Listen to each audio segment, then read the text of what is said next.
व्याख्यामुद्रा करसरसिजै पुस्तकं शङ्खचक्रे बिभ्रद्भिन्नस्फटिकरुचिरे पुण्डरीके निषण्णः अम्लानश्रीरमृतविशधेरंशुभिः प्लावयन्मान् आविर्भूयादनघमहिमा मानसे वागधीश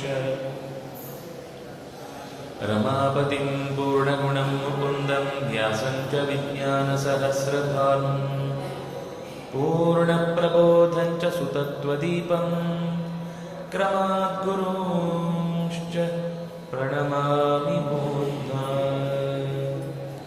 सर्वेन्द्रियाभिमानिस्थमुख्यप्राणस्थविष्णुना प्रेरितश्रीशतुष्ट्यर्थं करिष्ये कर्म चाखिलम्।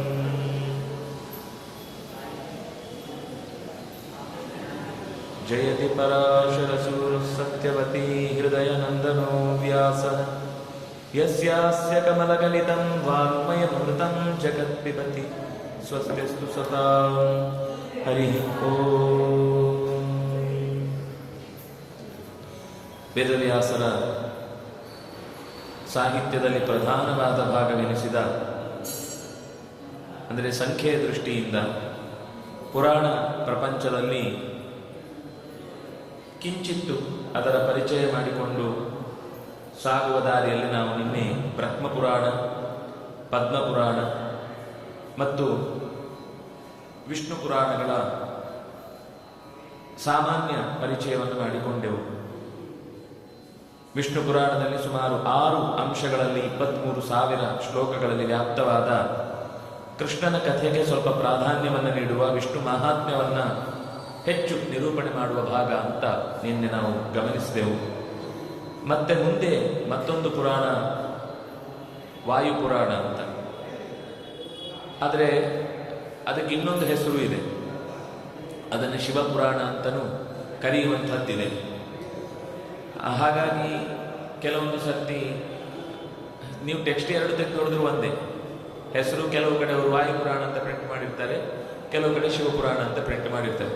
ಸ್ವತಃ ಆ ವಿಷಯವನ್ನ ಪುರಾಣದಲ್ಲಿಯೇ ಉಲ್ಲೇಖ ಮಾಡುತ್ತಾ ಇದರಲ್ಲಿ ಇದು ಹೇಳಿದ್ದೆಲ್ಲವೂ ವಾಯುವಾದ್ರಿಂದಾಗಿ, ವಾಯು ಪ್ರೋಕ್ತವಾದದ್ರಿಂದಾಗಿ ಇದಕ್ಕೆ ವಾಯುಪುರಾಣ ಅಂತ ಬಂದಿದೆ. ಶಿವನ ಮಹಿಮೆಯನ್ನ ನಿರೂಪಣೆ ಮಾಡುತ್ತೆ, ಆದ್ರಿಂದಾಗಿ ಇದಕ್ಕೆ ಶಿವಪುರಾಣ ಅನ್ನುವ ಹೆಸರು ಇದೆ ಅನ್ನುವ ಈ ತದಿದಂ ಶೈವವಾಖ್ಯಾತಂ ಪುರಾಣ ವೇದ ಸಂಹಿತಂ ನಿರ್ಮಿತಂ ತಚ್ಚಿವೇನೈವ ಪ್ರಥಮಂ ಬ್ರಹ್ಮ ಸಂಹಿತಂ, ಹೀಗೆ ನಾಮದ ಉಲ್ಲೇಖವನ್ನು ಮಾಡುವಾಗ ಎರಡೂ ರೀತಿಯಲ್ಲಿ ಇದಕ್ಕೆ ಹೆಸರು ಬಂದಿದೆ. ವಾಯುಪುರಾಣಂಚ ಉಪಪುರಾಣ, ಇದರ ಹಿನ್ನೆಲೆಯಲ್ಲಿ ಏನೇನು ಅಂಶಗಳು ಬಂದಿವೆ ಅನ್ನೋದನ್ನ ನಾರದ ಪುರಾಣ ವಾಯುಪುರಾಣದ ಉಲ್ಲೇಖ ಮಾಡುತ್ತೆ. ಈ ಶಿವಪುರಾಣ ಅಂತ ಅದಕ್ಕೆ ಪ್ರಾಧಾನ್ಯ ಕೊಟ್ಟು ಉಲ್ಲೇಖ ಮಾಡಿದ್ದಿಲ್ಲ. ಎಲ್ಲ ಪುರಾಣಗಳ ಸಾರವನ್ನು ಹೇಳಿದ್ದು ಒಂದು ಮತ್ಸ್ಯ ಪುರಾಣ ಬಿಟ್ಟರೆ ಇನ್ನೊಂದು ನಾರದೀಯ ಪುರಾಣ. ಎರಡೂ ಕಡೆ ಈ ಶಿವಪುರಾಣ ಅನ್ನುವ ಶಬ್ದವನ್ನು ಕೊಡದೆ ಅದನ್ನೇ ವಾಯುಪುರಾಣ ಅನ್ನುವ ಹೆಸರಿನಿಂದ ನಿರೂಪಣೆ ಮಾಡಿದ್ದನ್ನು ನಾವು ಕಾಣ್ತೇವೆ. ಮುಖ್ಯವಾಗಿ ಇದರಲ್ಲಿ ವಿಘ್ನೇಶ್ವರ ಸಂಹಿತ, ರುದ್ರ ಸಂಹಿತ, ಶತರುದ್ರ ಸಂಹಿತ, ಕೋಟಿರುದ್ರ ಸಂಹಿತ, ಉಮಾ ಸಂಹಿತ, ಕೈಲಾಸ ಸಂಹಿತ, ವಾಯವ್ಯ ಸಂಹಿತ ಅಂತ ಹೀಗೆ ಇದೇನು ಅಂದರೆ ಮತ್ತೆ ರುದ್ರ ವಾಯುಪುರಾಣ ಅಂತ ಹೇಳುವಾಗ ಇಷ್ಟು ಹೆಸರಿದೆ, ಇದನ್ನೇ ಶಿವಪುರಾಣ ಅಂತ ಹೇಳುವಾಗ ವಿಭಾಗ ಮಾಡುವಲ್ಲಿ ಇನ್ನೂ 5 ಸಂಹಿತೆಗಳು ಹೆಚ್ಚಾಗಿ ಇಲ್ಲಿ ನಿರೂಪಣೆಗೊಂಡದ್ದು. ಹಾಗಾಗಿ ಸುಮಾರು 464 ಅಧ್ಯಾಯಗಳಲ್ಲಿ ಸುಮಾರು 24,000 ಶ್ಲೋಕಗಳಲ್ಲಿ ಈ ಗ್ರಂಥ ನಿರೂಪಣೆಯಾಗಿದೆ. ಶ್ವೇತಕಲ್ಪ ಪ್ರಸಂಗೇನ ಧರ್ಮಾನ್ನು ವಾಯು ಇಹ ಅಬ್ರವೀತ್, ಧರ್ಮಗಳನ್ನ ವಾಯು ಇಲ್ಲಿ ನಿರೂಪಣೆ ಮಾಡಿದ. ಆದ್ರಿಂದ ಇದನ್ನ ಎತ್ತದ್ ವಾಯವೀಯಂ ಸ್ಯಾತ್ ರುದ್ರ ಮಾಹಾತ್ಮ್ಯ ಸಂಯುತಂ, ರುದ್ರನ ಮಾಹಾತ್ಮ್ಯದಿಂದ ಒಡಗೂಡಿದ ಧರ್ಮಗಳನ್ನು ನಿರೂಪಣೆ ಮಾಡಿದ ವಾಯುವಿನಿಂದ ಲೋಕಕ್ಕೆ ಸಿಕ್ಕಿದಂತಹ 24,000 ಶ್ಲೋಕಗಳ ಸಂಗ್ರಹವನ್ನು ಶಾಸ್ತ್ರಗಳು ವಾಯುಪುರಾಣ ಅಂತ ಹೀಗೆ ಗುರುತಿಸಿದ್ದನ್ನ ಹೇಳ್ತಾರೆ. ಆ ನಂತರದಲ್ಲಿ ಭಾಗವತ ಪುರಾಣ, ಭಾಗವತ ಪುರಾಣ ಕಥೆ ಸಾಮಾನ್ಯ ಕೇಳಿ ಇರ್ತೇವೆ, ಆದರೆ ಅದರ ಕಥಾದೃಷ್ಟಿಯಿಂದ ಅದರ ವಿಷಯಗಳನ್ನು ಬಹಳ ಜನ ನಿರೂಪಣೆ ಮಾಡುತ್ತಾರೆ. ಆದರೆ ಒಟ್ಟು 18,000 ಶ್ಲೋಕಗಳಲ್ಲಿ ತುಂಬಿದ 12 ಸ್ಕಂಧಗಳಲ್ಲಿ ನಿರೂಪಣೆಗೊಂಡ 332 ಅಧ್ಯಾಯಗಳಿಂದ ಕೂಡಿದ ಈ ಕೃತಿಯಲ್ಲಿ ಕೇವಲ ಕಥೆಗಳು ಮಾತ್ರ ಅಲ್ಲ, ಮುಮುಕ್ಷುವಿನ ಕರ್ತವ್ಯ ಏನು, ಸೃಷ್ಟಿಯ ವೈಚಿತ್ರ್ಯ ಏನು, ಮುಖ್ಯವಾಗಿ 2ನೆಯ ಸ್ಕಂಧದಲ್ಲಿ ಧ್ಯಾನದ ಪ್ರಕ್ರಿಯೆಯ ಬಗ್ಗೆ ಬಹುಶಃ ಇಲ್ಲಿ ಹೇಳುವಷ್ಟು ಸ್ಪಷ್ಟವಾಗಿ ನಮಗೆ ಇನ್ನೆಲ್ಲೂ ಸಿಗಲ್ಲ. ಎಲ್ಲದಕ್ಕಿಂತ ಮುಖ್ಯವಾಗಿ ದೇಶೇ ಕಾಲೇನ ಮನೋಸಜ್ಜೇತ್, ಮನಸ್ಸು ದೇಶದಲ್ಲಿ ಕಾಲದಲ್ಲಿ ಸ್ಪರ್ಶಗೊಳ್ಳದೆ ಪರತತ್ವದಲ್ಲಿ ತನ್ನನ್ನು ಸಮರ್ಪಣೆ ಮಾಡಿಕೊಂಡಾಗಲೇ ಧ್ಯಾನ ಅವನಿಗೆ ಸಿದ್ಧಿಯಾಗಿದೆ ಅಂತ ಅರ್ಥ. ಅಂದರೆ ಕೂಡುವುದರಿಂದ ಹಿಡಿದು ಪ್ರಾಣಾಯಾಮದಿಂದ ಹಿಡಿದು ಪ್ರತಿಯೊಂದು ಸಂಗತಿಯನ್ನು ಪರೀಕ್ಷಿತ್ ರಾಜ ಶುಕಾಚಾರ್ಯನಿಗೆ ನಿರೂಪಣೆ ಮಾಡಿದ ಭಾಗ ಅದು 2ನೆಯ ಸ್ಕಂಧದಲ್ಲಿ ಬರುವಂಥದ್ದು. 1ನೇ ಸ್ಕಂಧದಲ್ಲಿ ಈ ಇಡೀ ಭಾಗವತ ಕಥೆ ಹುಟ್ಟಲಿಕ್ಕೆ ಕಾರಣವಾದ ಹಿನ್ನೆಲೆಯನ್ನ, ಅಶ್ವತ್ಥಾಮಾದಿಗಳ ಕಥೆಯ ಜೊತೆಗೆ ಶುಕಾಚಾರ್ಯರು ಯಾಕೆ ಪರೀಕ್ಷಿತ್ ರಾಜನಲ್ಲಿಗೆ ಬಂದರು ಅನ್ನುವ ತನಕ ಅನೇಕ ಹಿನ್ನೆಲೆಗಳನ್ನು ಅದಕ್ಕೆ ಹೇಳ್ತಾ ಬರ್ತಾರೆ. ಅಷ್ಟು ಹೇಳುವಾಗಲೂ ಅನೇಕ ಅಪರೂಪದ ಸಂಗತಿಗಳು ಅಲ್ಲಿ ಉಲ್ಲೇಖಗೊಂಡಿವೆ. ಮಾನಸ ಪ್ರಪಂಚದ ಚಿತ್ರಣವೂ ಅಲ್ಲಿ ಬಂದಿದೆ, ಐತಿಹಾಸಿಕ ಹಿನ್ನೆಲೆಯೂ ಕೂಡ ಅಲ್ಲಿ ನಿರೂಪಣೆಗೊಂಡಿದೆ. ಅದರ ಜೊತೆಗೆ ಒಂದು ಕಥೆ ಹೇಳುವ ವಿಧಾನ ಹೇಗಿರುತ್ತೆ, ನಾವಿವತ್ತು ಸಾಮಾನ್ಯ ಈ ಚಲನಚಿತ್ರಗಳಲ್ಲೆಲ್ಲ ಕಡೆ ಒಂದು ಘಟನೆಯಿಂದ ಕಥೆ ಶುರುವಾಗುತ್ತೆ. ಹಿಂದೇನೋ ಒಂದು ಓಡ್ತಾ ಬರ್ತಾ ಇರ್ತಾನೆ, ನೆತ್ತರು ತೊಟ್ಟಿಗ್ತಾ ಇರುತ್ತೆ, ಏನೋ ಒಂದು ಕಥೆ ಆಗಿರುತ್ತೆ, ಅದೇನಾಯಿತು ಅಂತ ಹೇಳಲಿಕ್ಕೋಸ್ಕರ ಇಡೀ ಕಥೆ ಹಿಂದಕ್ಕೆ ಬರುತ್ತೆ. ಭಾಗವತದಲ್ಲಿ ಶುರುವಾಗುವುದು ಹಾಗೇನೆ. ತೊಡೆ ಮುರಿದು ಬಿದ್ದ ದುರ್ಯೋಧನನ ದೃಶ್ಯದಿಂದಲೇನೆ ಭಾಗವತದ ಕಥೆ. ಯಾಕಂದ್ರೆ ಅಲ್ಲಿಗೆ ಅಶ್ವತ್ಥಾಮ ಬಂದು ಏನ್ ಮಾಡಬೇಕು, ನಾನು ಭೀಮನಿಂದ ನೀನು ಹೀಗೆ ಹತನಾದ ಸಂಗತಿಯನ್ನ ನನಗೆ ನೋಡ್ಲಿಕ್ಕಾಗಲಿಲ್ಲ, ಅದಕ್ಕೆ ಪ್ರತಿಯಾಗಿ ನಾನು ಏನ್ ಬೇಕಾದ್ರೂ ಮಾಡ್ಲಿಕ್ಕೆ ಸಿದ್ಧ ಇದ್ದೇನೆ ಅಂತ ಸಂಕಲ್ಪ ಕೈಗೊಂಡದ್ದೇ ಮುಂದಿನ ಮಹಾಭಾಗವತ ಕಥೆಗೆ ಕಾರಣವಾಯಿತು ಅನ್ನುವ ಹಾಗೆ ಆ ಕಥೆಯ ಚಿತ್ರಣದ ದೃಶ್ಯವೇ ಅತ್ಯಂತ ಮನೋಜ್ಞ.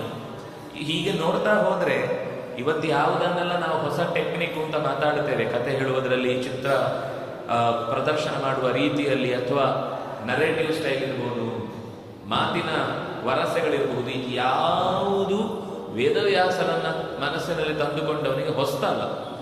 ಅವರದ್ದೊಂದು ಪ್ರಸಿದ್ಧಿ ಅಥವಾ ಅವರದ್ದೊಂದು ಪ್ರಯತ್ನ, ಅವರದ್ದೊಂದು ಪ್ರತಿಭೆ ಖಂಡಿತ ಅಲ್ಲಿ ಇದೆ, ಅದನ್ನಿಲ್ಲ ಅಂತ ನಾನು ಹೇಳ್ತೀನಿ. ಇಲ್ಲಿಂದ ಕದ್ದು ತಂದಿದ್ದಾರೆ ಅಂತ ಹೇಳ್ತಿಲ್ಲ, ಆದರೆ ಯಾವುದು ಹೊಸತಲ್ಲ. ಭಾರತೀಯನಿಗೆ ಇಂಥದ್ದೊಂದು ಅಪರೂಪದ್ದು ಅಂತ ಅನಿಸುವುದು ಯಾವಾಗ ಅಂದ್ರೆ ತನ್ನದನ್ನು ಮರೆತು ಅದನ್ನು ಹೊಸ್ತು ಅಂತ ಕಂಡಾಗ ಮಾತ್ರ. ತನ್ನಲ್ಲೇ ಇರುವ ಸಂಗತಿಯನ್ನು ಸರಿಯಾಗಿ ಅರ್ಥ ಮಾಡಿಕೊಂಡ ಅಂದ್ರೆ ವೇದವ್ಯಾಸರ ಮಹತ್ವ ಎಷ್ಟು ದೊಡ್ಡದು, ನಮ್ಮ ಪ್ರಾಚೀನರು ಇದರ ಬಗ್ಗೆ ಎಷ್ಟು ಯೋಚನೆ ಮಾಡಿದ್ದಾರೆ ಅಂತ ಹೆಮ್ಮೆ ಪಡುವಂತಹ ಸ್ಥಿತಿಯಲ್ಲಿ ನಮಗೆ ಕಥೆಯ ಆರಂಭ ಮೊದಲ ಸ್ಕಂಧದಲ್ಲಾಗುತ್ತೆ. ತೃತೀಯ ಸ್ಕಂಧದ ವಿಶೇಷತೆಯಲ್ಲಿ ಕಪಿಲೋಪದೇಶ ಬಹಳ ಮುಖ್ಯವಾದದ್ದು. ಕಾಲದ ಸ್ವರೂಪ. ನಾವು ಫಿಸಿಕ್ಸ್ ಓದುವವರಿಗೆಲ್ಲರಿಗೂ ಈ ಪಾಠಗಳನ್ನು ಚೆನ್ನಾಗಿ ಮಾಡಿದರೆ ಅನೇಕ ಸಂಗತಿಗಳು ಇವತ್ತು ವಿಜ್ಞಾನದ ಜೊತೆಗೆ ನಾವೇನೆಲ್ಲ ತಳಕು ಹಾಕಿಕೊಂಡು ಪ್ರಶ್ನೆ ಮಾಡಿಕೊಂಡು ಅರೆಬರೆದಿಂದ ಮಡಿಕೆಗಳ ಮಾತುಗಳಿಗೆ ಗುರಿಯಾಗಿ ಇದೆಲ್ಲ ಅಡಗುಲಜ್ಜಿ ಕಥೆ ಅಂತ ನಾವೇನು ಬಿಡ್ತೇವೆ, ಅದರ ಅಂಶದಲ್ಲಿ ಪ್ರಾಚೀನರಿಗೆ ಎಷ್ಟು ಪ್ರಜ್ಞೆ ಇತ್ತು. ಕಾಲ ಅಂತ ಇವತ್ತು ತುಂಬ ಮಾತಾಡ್ತೇವೆ. ಕಾಲ ಅಂದ್ರೆ ಏನು? ಸುಮ್ಮನೆ ಒಂದು 5 ನಿಮಿಷ ಯೋಚನೆ ಮಾಡಿ, ಕಾಲದ ಬಗ್ಗೆ ನಮ್ಗೆ ಏನೂ ತಲೆಗೆ ಹೊಳೆಯುವುದಿಲ್ಲ. ಕಾಲ ಹೇಗೆ ಶುರುವಾಯಿತು, ಎಲ್ಲಿಂದ ಶುರುವಾಯಿತು, ಯಾಕೆ ಶುರುವಾಯಿತು, ಅದರ ಸ್ವರೂಪ ಏನು? ನಾವು ಕಾಲ ಅಂದ್ರೆ ಗಡಿಯಾರ ತಲೆಗೆ ಬರುತ್ತಷ್ಟೇ. ಅದು ಗಡಿಯಾರ ಕಾಲ ಅಲ್ಲ. ಗಡಿಯಾರ ಒಂದು ಕಾಲವನ್ನು ತೋರಿಸುವ ವ್ಯವಸ್ಥೆ. ಅದು ಜಡ ಪದಾರ್ಥವೋ, ಘನ ಪದಾರ್ಥವೋ, ಚೇತನವೋ, ಅಚೇತನವೋ, ಅದರ ಸ್ವರೂಪ ಏನು ಇಲ್ಲಿ ತನಕಲೂ ಗೊತ್ತಾಗಿಲ್ಲ. ಅದನ್ನು ನಿಲ್ಲಿಸ್ಲಿಕ್ಕೆ ಬರಲ್ಲ ಅನ್ನೋದು ಗೊತ್ತಿದೆ ಬಿಟ್ರೆ, ಅದನ್ನು ತಡಿಲಿಕ್ಕಾಗಲ್ಲ ಅನ್ನೋದು ಬಿಟ್ರೆ ಇನ್ನೇನು ಅದರ ಬಗ್ಗೆ ಗೊತ್ತಿಲ್ಲ. ಇಂಥದ್ದರ ಬಗ್ಗೆಯೂ ಚರ್ಚೆ ಮಾಡುವಷ್ಟು ಒಂದು ವ್ಯವಸ್ಥೆಯನ್ನು ವ್ಯಾಸರು ಈ ಪುರಾಣದ ಮೂಲಕ ನಮಗೆ ಕೊಡ್ತಾರೆ ಅಂದ್ರೆ ನಾವು ಇನ್ನೆಷ್ಟು ಗಂಭೀರವಾದ ಚಿಂತನೆಗಳಿಂದ ಋಷಿಗಳು ನಮ್ಮನ್ನ ಎಚ್ಚರಿಸಿದ್ದಾರೆ ಅನ್ನೋದು ಅರ್ಥ ಆಗುತ್ತೆ.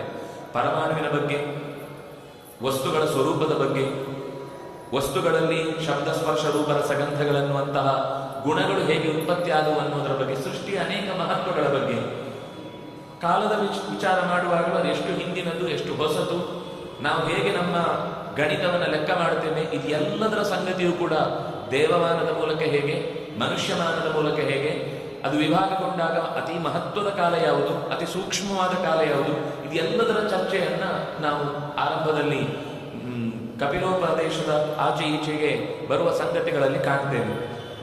ಇನ್ನು ಚತುರ್ಥ ಸ್ಕಂದದಲ್ಲಿ ಅನೇಕ ಕಥೆಗಳು ಬರ್ತವೆ. ಒಂದು ಕಥೆಯನ್ನು ಹೇಳುವ ಒಂದೇ ಕಥೆಗೆ 2-3 ಆಯಾಮಗಳು ಇರುವುದನ್ನು ತೋರಿಸಿದ್ದು ಪ್ರಾಚೀನ ವರ್ಗೀಯ ಕಥೆ.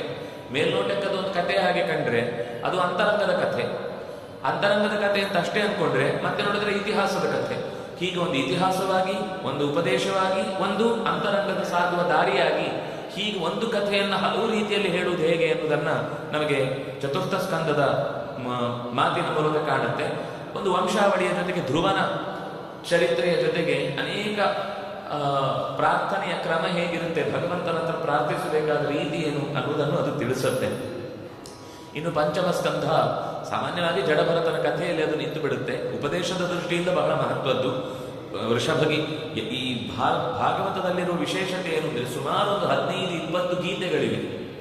ಗೋಪಿಗೀತ, ವೇಣುಗೀತ, ಋಷಭಗೀತ, ಐಲಗೀತ, ಅವಧೂತ ಗೀತ, ಭಿಕ್ಷುಗೀತ, ಉದ್ಧವ ಗೀತ, ಕಪಿಲ ಗೀತ, ಎಷ್ಟು ಹೇಳುದು ಎಲ್ಲವೂ. ಆದರೆ ಸಾಮಾನ್ಯವಾಗಿ ಭಾಗವತದ ಕಥೆ ಹೇಳೋರು ಯಾರು ಇದನ್ನ ಸ್ಪರ್ಶವೇ ಮಾಡ್ಲಿಕ್ಕೆ ಹೋಗ್ತಾರೆ. ಯಾಕಂದ್ರೆ ಕಥೆ ಮುಖ್ಯ ಆಗಿಬಿಡುತ್ತೆ ಯಾಕಂದ್ರೆ ಅದನ್ನು ವಿವರಣೆ ಕೊಡ್ಲಿಕ್ಕೆ ಹೋದ್ರೆ ಅದು ತುಂಬಾ ಒಂದು ಬೋರು ಅಂತ ಶಬ್ದ ಶುರುವಾಗುತ್ತೆ. ಅಥವಾ ಕೇಳೋರನ್ನು ರಂಜಿಸಬೇಕಾದದ್ದೇ ಭಾಗವತ ಉದ್ದೇಶ ಅನ್ನೋ ದೃಷ್ಟಿಯಿಂದ ಇದೆಲ್ಲ ರಂಜನೆಗೆ ಉಪಯುಕ್ತವಾದ ಸಂಗತಿಗಳಲ್ಲ, ಸಲಕರಣೆಗಳಲ್ಲ ಅಂತ ಅದನ್ನು ಬಿಟ್ಟು ಬಿಡ್ತೇವೆ. ಆದರೆ ಅತ್ಯಂತ ಅಪೂರ್ವವಾದ ಅಂತರಂಗದ ಪ್ರಯಾಣದಲ್ಲಿ ಸಿಗಬಹುದಾದ ಸಂದೇಹಗಳಿಗೆ ಸಿಗುವ ಉತ್ತರಗಳನ್ನು ಈ ಗೀತೆಗಳ ಮೂಲಕ ನಮಗೆ ವೇದವ್ಯಾಸರು ಭಾಗವತದ ಮೂಲಕ ತಿಳಿಸಿಕೊಟ್ಟಿದ್ದಾರೆ. ಪಂಚಮ ಸ್ಕಂಧ ಭೌಗೋಳಿಕ ವರ್ಣನೆಯನ್ನು ಮಾಡುತ್ತೆ. ಅದರ ಮೇಲೆ ಆಮೇಲೆ ಸುಮಾರು ಚರ್ಚೆಗಳಿವೆ.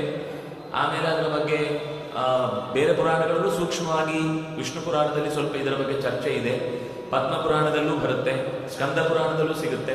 ಆದರೆ ಇಲ್ಲಿ ಬಹಳ ವಿಸ್ತಾರವಾಗಿ ಒಂದು ಭೂಮಿಯನ್ನು ವಿಭಾಗ ಮಾಡಿದಾಗ ದ್ವೀಪಗಳು, ಅದರಲ್ಲಿರುವ ಖಂಡಗಳು, ಅದರಲ್ಲಿರುವ ವರ್ಷಗಳು, ಅದರಲ್ಲಿರುವ ನಾವಿರುವ ಭಾಗ, ಇನ್ನು ಎಷ್ಟು ಅಂದರೆ ನದಿಗಳೇ ಎಷ್ಟು, ಭೂಭಾಗಗಳೇ ಎಷ್ಟು, ಅದರಲ್ಲಿ ಯಾರ್ಯಾರು ರಾಜರಿದ್ರು, ಒಂದೊಂದು ಕಾಲದಿಂದ ಒಂದೊಂದು ಕಾಲಕ್ಕೆ ಏನು ಬದಲಾವಣೆ ಆಗ್ತಾ ಬಂದು, ಇಷ್ಟೂ ಸಂಗತಿಗಳನ್ನು 5ನೇ ಸ್ಕಂಧದಲ್ಲಿ ನಿರೂಪಣೆ ಮಾಡುತ್ತಾರೆ. 6ನೇ ಸ್ಕಂಧ, 5ನೇ ಸ್ಕಂಧದ ಕೊನೆಯಲ್ಲಿ ನರಕದ ವರ್ಣನೆಯ ಜೊತೆಗೆ ಬಂದಾಗ 6ನೇ ಸ್ಕಂಧದಲ್ಲಿ ಹಾಗಾದರೆ ಈ ನರಕಗಳಿಂದ ಪಾರಾಗುವ ಬಗೆ ಹೇಗೆ, ಕರ್ಮಗಳನ್ನು ಹೇಗೆ ನರಕಕ್ಕೆ ಗುರಿಯಾಗದಂತೆ ನಡೆಸಬೇಕಾದದ್ದು, ಹಾಗೆ ಗುರಿಯಾಗಿ ಆದ ಮೇಲೆ ಒಬ್ಬ ಮತ್ತೆ ಪಾರಾಗಬೇಕು ಅಂತಂದ್ರೆ ಏನು ಮಾಡಬೇಕು ಅಂತ ಬಂದಾಗ ಅಜಾಮಿಳನ ಕಥೆಯೊಂದಿಗೆ 6ನೇ ಸ್ಕಂಧ ಆರಂಭಗೊಳ್ಳುತ್ತೆ. ಸೃಷ್ಟಿಯ ಹೊಸ ಮಜಲು, ಅಲ್ಲಿಯ ತನಕ ದೃಷ್ಟಿ, ಸೃಷ್ಟಿ, ಮಾನಸ ಸೃಷ್ಟಿ ಇತ್ಯಾದಿಗಳಿದ್ರೆ ಆಮೇಲೆ ದೈಹಿಕ ಸೃಷ್ಟಿಗೆ ಸಂಬಂಧಪಟ್ಟ ದಕ್ಷಿಣ ಪರಂಪರೆಯ ಕಥೆಯನ್ನ ಮುಂದೆ ಹೇಳುತ್ತೆ.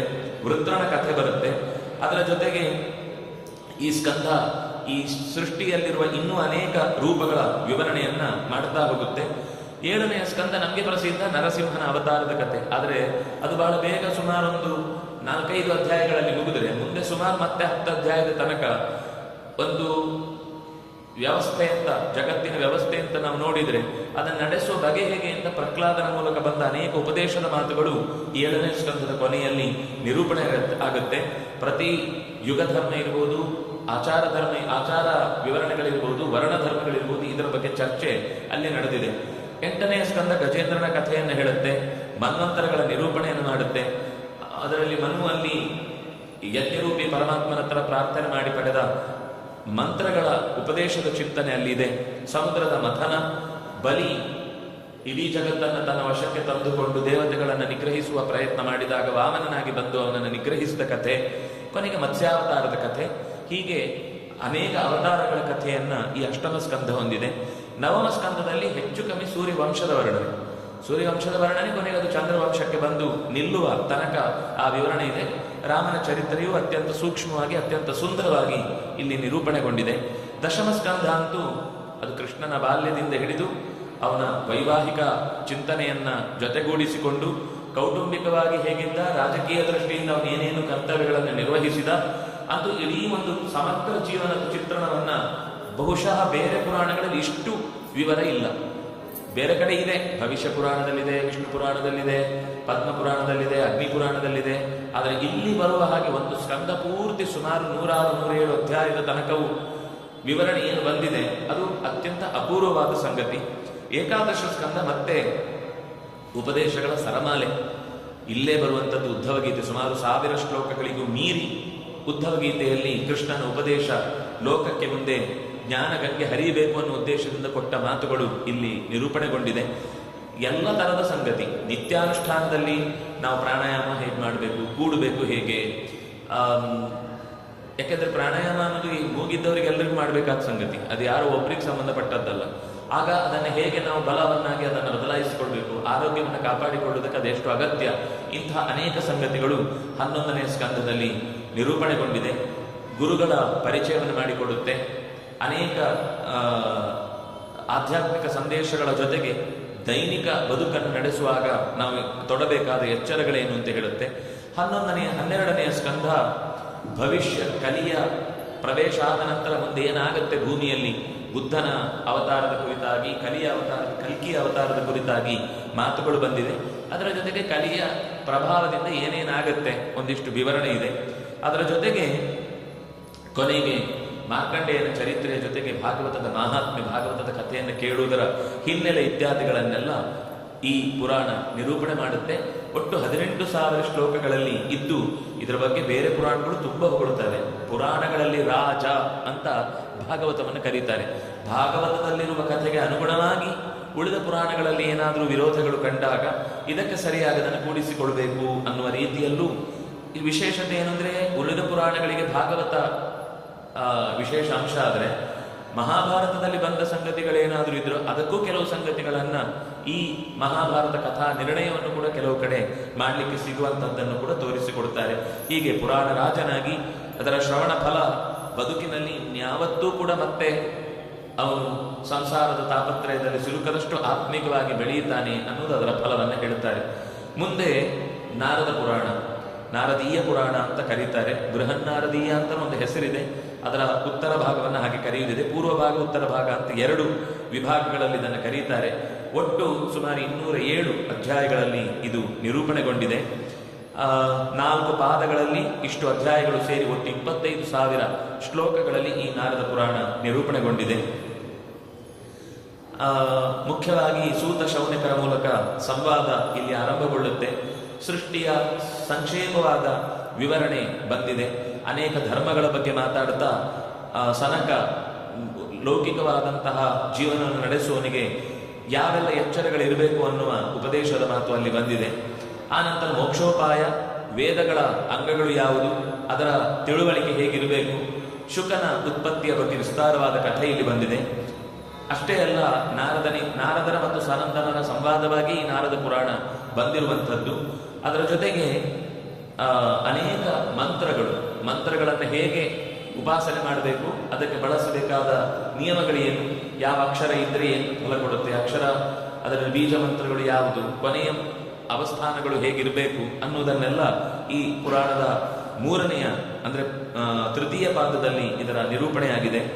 ಕೊನೆಗೆ ಅನೇಕ ಮಾಸದ ಕರ್ತವ್ಯ, ತಿಥಿಗಳ ವಿಶೇಷ, ತಿಥಿಗಳಿಗೆ ಸಂಬಂಧಪಟ್ಟಂತೆ ಬರುವ ಹಬ್ಬಗಳು, ಅದರ ಜೊತೆಗೆ ಪುರಾಣದ ಲಕ್ಷಣಗಳನ್ನು ಕೂಡ ಇಲ್ಲಿ ವರ್ಣನೆ ಮಾಡ್ತಾರೆ. ಸರ್ಗಃ, ಪ್ರತಿಸರ್ಗಶ್ಚ, ವಂಶಃ, ಮನ್ವಂತರಾಣಿಚ, ವಂಶಾನುಚರಿತಂ. ಒಟ್ಟು 5 ಅಂಶಗಳು ಸೇರಿ ಪುರಾಣದ ವಿವರಣೆ ಇರಬೇಕು ಅಂತ ಬರುತ್ತೆ. ಇದು ಭಾಗವತದಲ್ಲೂ ಈ ಪುರಾಣದ ಲಕ್ಷಣವನ್ನು ಕೊಟ್ಟಿದ್ದಾರೆ. ಒಟ್ಟು ಯಾವುದೇ ಪುರಾಣ ಆದರೂ ಸರ್ಗ ಸೃಷ್ಟಿ, ಅನುಸರ್ಗ ಅಥವಾ ಪ್ರತಿಸರ್ಗ ಅಂತಂದ್ರೆ ಪ್ರಳಯ, ಅನೇಕ ವಂಶಗಳು ಅಂದರೆ ಸೂರ್ಯವಂಶ, ಚಂದ್ರವಂಶ ಪ್ರಧಾನವಾಗಿ, ಅದರ ಅನುಚರಿತ, ಅದು ಮುಂದುವರಿದದ್ದು ಹೇಗೆ ಅಂತ, ಜೊತೆಗೆ ಮುಂದುವರಿಯುವಾಗ ಕಾಲದ ವ್ಯವಸ್ಥೆಯಲ್ಲಿ ಮನ್ವಂತರಗಳು ಯಾರ್ಯಾರು ಯಾವ ಕಾಲದಲ್ಲಿ ಅಧಿಕಾರವನ್ನು ಚಲಾಯಿಸಿದ್ರು, ಇದರಿಂದ ಧರ್ಮದ ರಕ್ಷೆ ಹೇಗೆ ನಡೀತಾ ಬಂತು, ಋಷಿ ಮೊದಲಾದವರು ಅಂದರೆ ಋಷಿಯ ಪರಂಪರೆ ಬೇರೆ, ರಾಜರ ಪರಂಪರೆ ಬೇರೆ, ಹೀಗೆ ದೇವತೆಗಳ ಮತ್ತು ಮನುಷ್ಯರ ಸಮಾಗಮದಿಂದ ಹುಟ್ಟಿದಂತಹ ಒಂದು ಸಂಕೀರ್ಣ ಪರಂಪರೆ, ಹೀಗೆ ಅನೇಕ ಸಂಗತಿಗಳನ್ನ ಈ ಉತ್ತರ ಭಾಗದಲ್ಲಿ ನಿರೂಪಣೆ ಮಾಡುತ್ತಾರೆ. ಹೀಗೆ ನಾರದೀಯ ಪುರಾಣ ಅಪರೂಪದ ಅನೇಕ ಸಂಗತಿಗಳನ್ನು, ಪ್ರಯಾಣದ ದೃಷ್ಟಿಯಿಂದಲೂ ಕೂಡ ಅನೇಕ ಕಥೆಗಳನ್ನು, ತೀರ್ಥಕ್ಷೇತ್ರಗಳ ಮಹತ್ವವನ್ನು ನಿರೂಪಣೆ ಮಾಡುತ್ತೆ. ಮುಂದೆ ಮಾರ್ಕಂಡೇಯ ಪುರಾಣ, ಇದು ಬಹಳ ಪ್ರಸಿದ್ಧವಾದದ್ದು ದೇವಿ ಮಾಹಾತ್ಮ್ಯ ಅನ್ನುವ ದೃಷ್ಟಿಯಿಂದ. ಇಲ್ಲಿಯ ಭಾಗವಾಗಿಯೇ ಅದು ಸಪ್ತಶತಿ ಎನ್ನುವ ಶಬ್ದದಿಂದಲೂ ಅದನ್ನು ಕರೀತಾರೆ. ಸುಮಾರು 9,000 ಶ್ಲೋಕಗಳಲ್ಲಿ ನಿರೂಪಣೆಗೊಂಡಂತಹ ಈ ಪುರಾಣದಲ್ಲಿ ಸುಮಾರು 134 ಅಧ್ಯಾಯಗಳಿವೆ. ಅದು ಇದರಲ್ಲಿ ಸ್ವಲ್ಪ ಭಾಗ ಸುಮಾರು 2-2.5 ಸಾವಿರ ಶ್ಲೋಕಗಳು ಇವತ್ತು ಉಪಲಭ್ಯ ಇಲ್ಲ. ಅದು ಎಲ್ಲ ಕಡೆಯಿಂದಲೂ ಲುಪ್ತಾಗಿದೆ. ಅನೇಕ ಕಡೆ ಅದು ಪ್ರಿಂಟ್ ಆಗಿದೆ. ಎಲ್ಲ ಕಡೆಯಲ್ಲೂ ಈ ಪೂರ್ಣ ಸಂಖ್ಯೆ ಅದರಲ್ಲಿ ಇಲ್ಲ. ಹೆಚ್ಚಿನ ಪುರಾಣಗಳಲ್ಲಿ ಇದೊಂದು ಸಮಸ್ಯೆ ಇದೆ. ಪರಿಪೂರ್ಣವಾಗಿ ಅದರ ಸಂಖ್ಯೆ ಭಾಗವತ ಒಂದರಲ್ಲಿ ಹೆಚ್ಚು ಕಮ್ಮಿ ಅದರಲ್ಲಿ ದೋಷಗ್ರಸ್ತವಾಗದೆ ಉಳ್ಕೊಂಡಿದೆ. ಉಳಿದ ಎಲ್ಲ ಪುರಾಣಗಳಲ್ಲೂ ಒಂದು ಸ್ವಲ್ಪ ಪ್ರಕ್ಷೇಪ, ಕೆಲವು ಸರ್ತಿ ನಿಕ್ಷೇಪ, ಕೆಲವು ಸರ್ತಿ ತಪ್ಪಾದ ಉಲ್ಲೇಖ, ಹೀಗೆ ಹಿಂದೆ ಮುಂದೆ ಆಗಿರುವ ಸಂಗತಿಗಳು ಜಾಸ್ತಿಯಾಗಿ ಕಾಣುತ್ತೆ. ಇದರಲ್ಲಿ ಮಾರ್ಕಂಡೇಯ ಪುರಾಣದಲ್ಲಿ ಕಾರ್ತವೀರ್ಯಾರ್ಜುನನ ಕಥೆಯ ಜೊತೆಗೆ ದತ್ತಾತ್ರೇಯನ ಮಹತ್ವವನ್ನ, ಮಹಿಮೆಯನ್ನ ತುಂಬಾ ಸುಂದರವಾಗಿ ಇಲ್ಲಿ ನಿರೂಪಣೆ ಮಾಡಿದ್ದಾರೆ. ಸೃಷ್ಟಿಯ ಸಂಕೀರ್ತನ, ಅವರಿಬ್ಬರ ಸಂವಾದ ರೂಪವಾಗಿ ಅನೇಕ ಸಂಗತಿಗಳು ಇಲ್ಲಿ ಚರ್ಚೆಗೊಂಡಿದೆ. ಮಾರ್ತಾಂಡನ ಅಂಶದಲ್ಲಿ ಅಂದರೆ ಸೂರ್ಯನಿಗೆ ಸಂಬಂಧಪಟ್ಟ ವಿಶೇಷವನ್ನು ಇಲ್ಲಿ ನಿರೂಪಣೆ ಮಾಡಿದೆ. ಕೃಷ್ಣನ ಬಾಲ್ಯವನ್ನು ಅಲ್ಲಲ್ಲಿ ಸಂಗ್ರಹ ಮಾಡಿ ಹೇಳಿದ್ದಾರೆ. ಹೀಗೆ ಮಾರ್ಕಂಡೇಯ ಪುರಾಣ ಅಪರೂಪದ ಸಂಗತಿಗಳನ್ನು ತನ್ನ ಒಡಲಲ್ಲಿಟ್ಟುಕೊಂಡಿದೆ.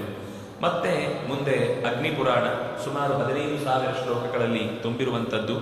383 ಅಧ್ಯಾಯಗಳಲ್ಲಿ ಕೂಡಿರುವಂತಹ ಈ ಕೃತಿ, ಅಂದರೆ ಇದನ್ನ ಮತ್ಸ್ಯ ಪುರಾಣದಲ್ಲಿ 16,000 ಅಂತ ಹೇಳ್ತಾರೆ, ಆದರೆ ನಾರದೀಯ ಪುರಾಣದಲ್ಲಿ 15,000 ಅಂತ ನಿರೂಪಣೆ ಮಾಡಿದ್ದಾರೆ.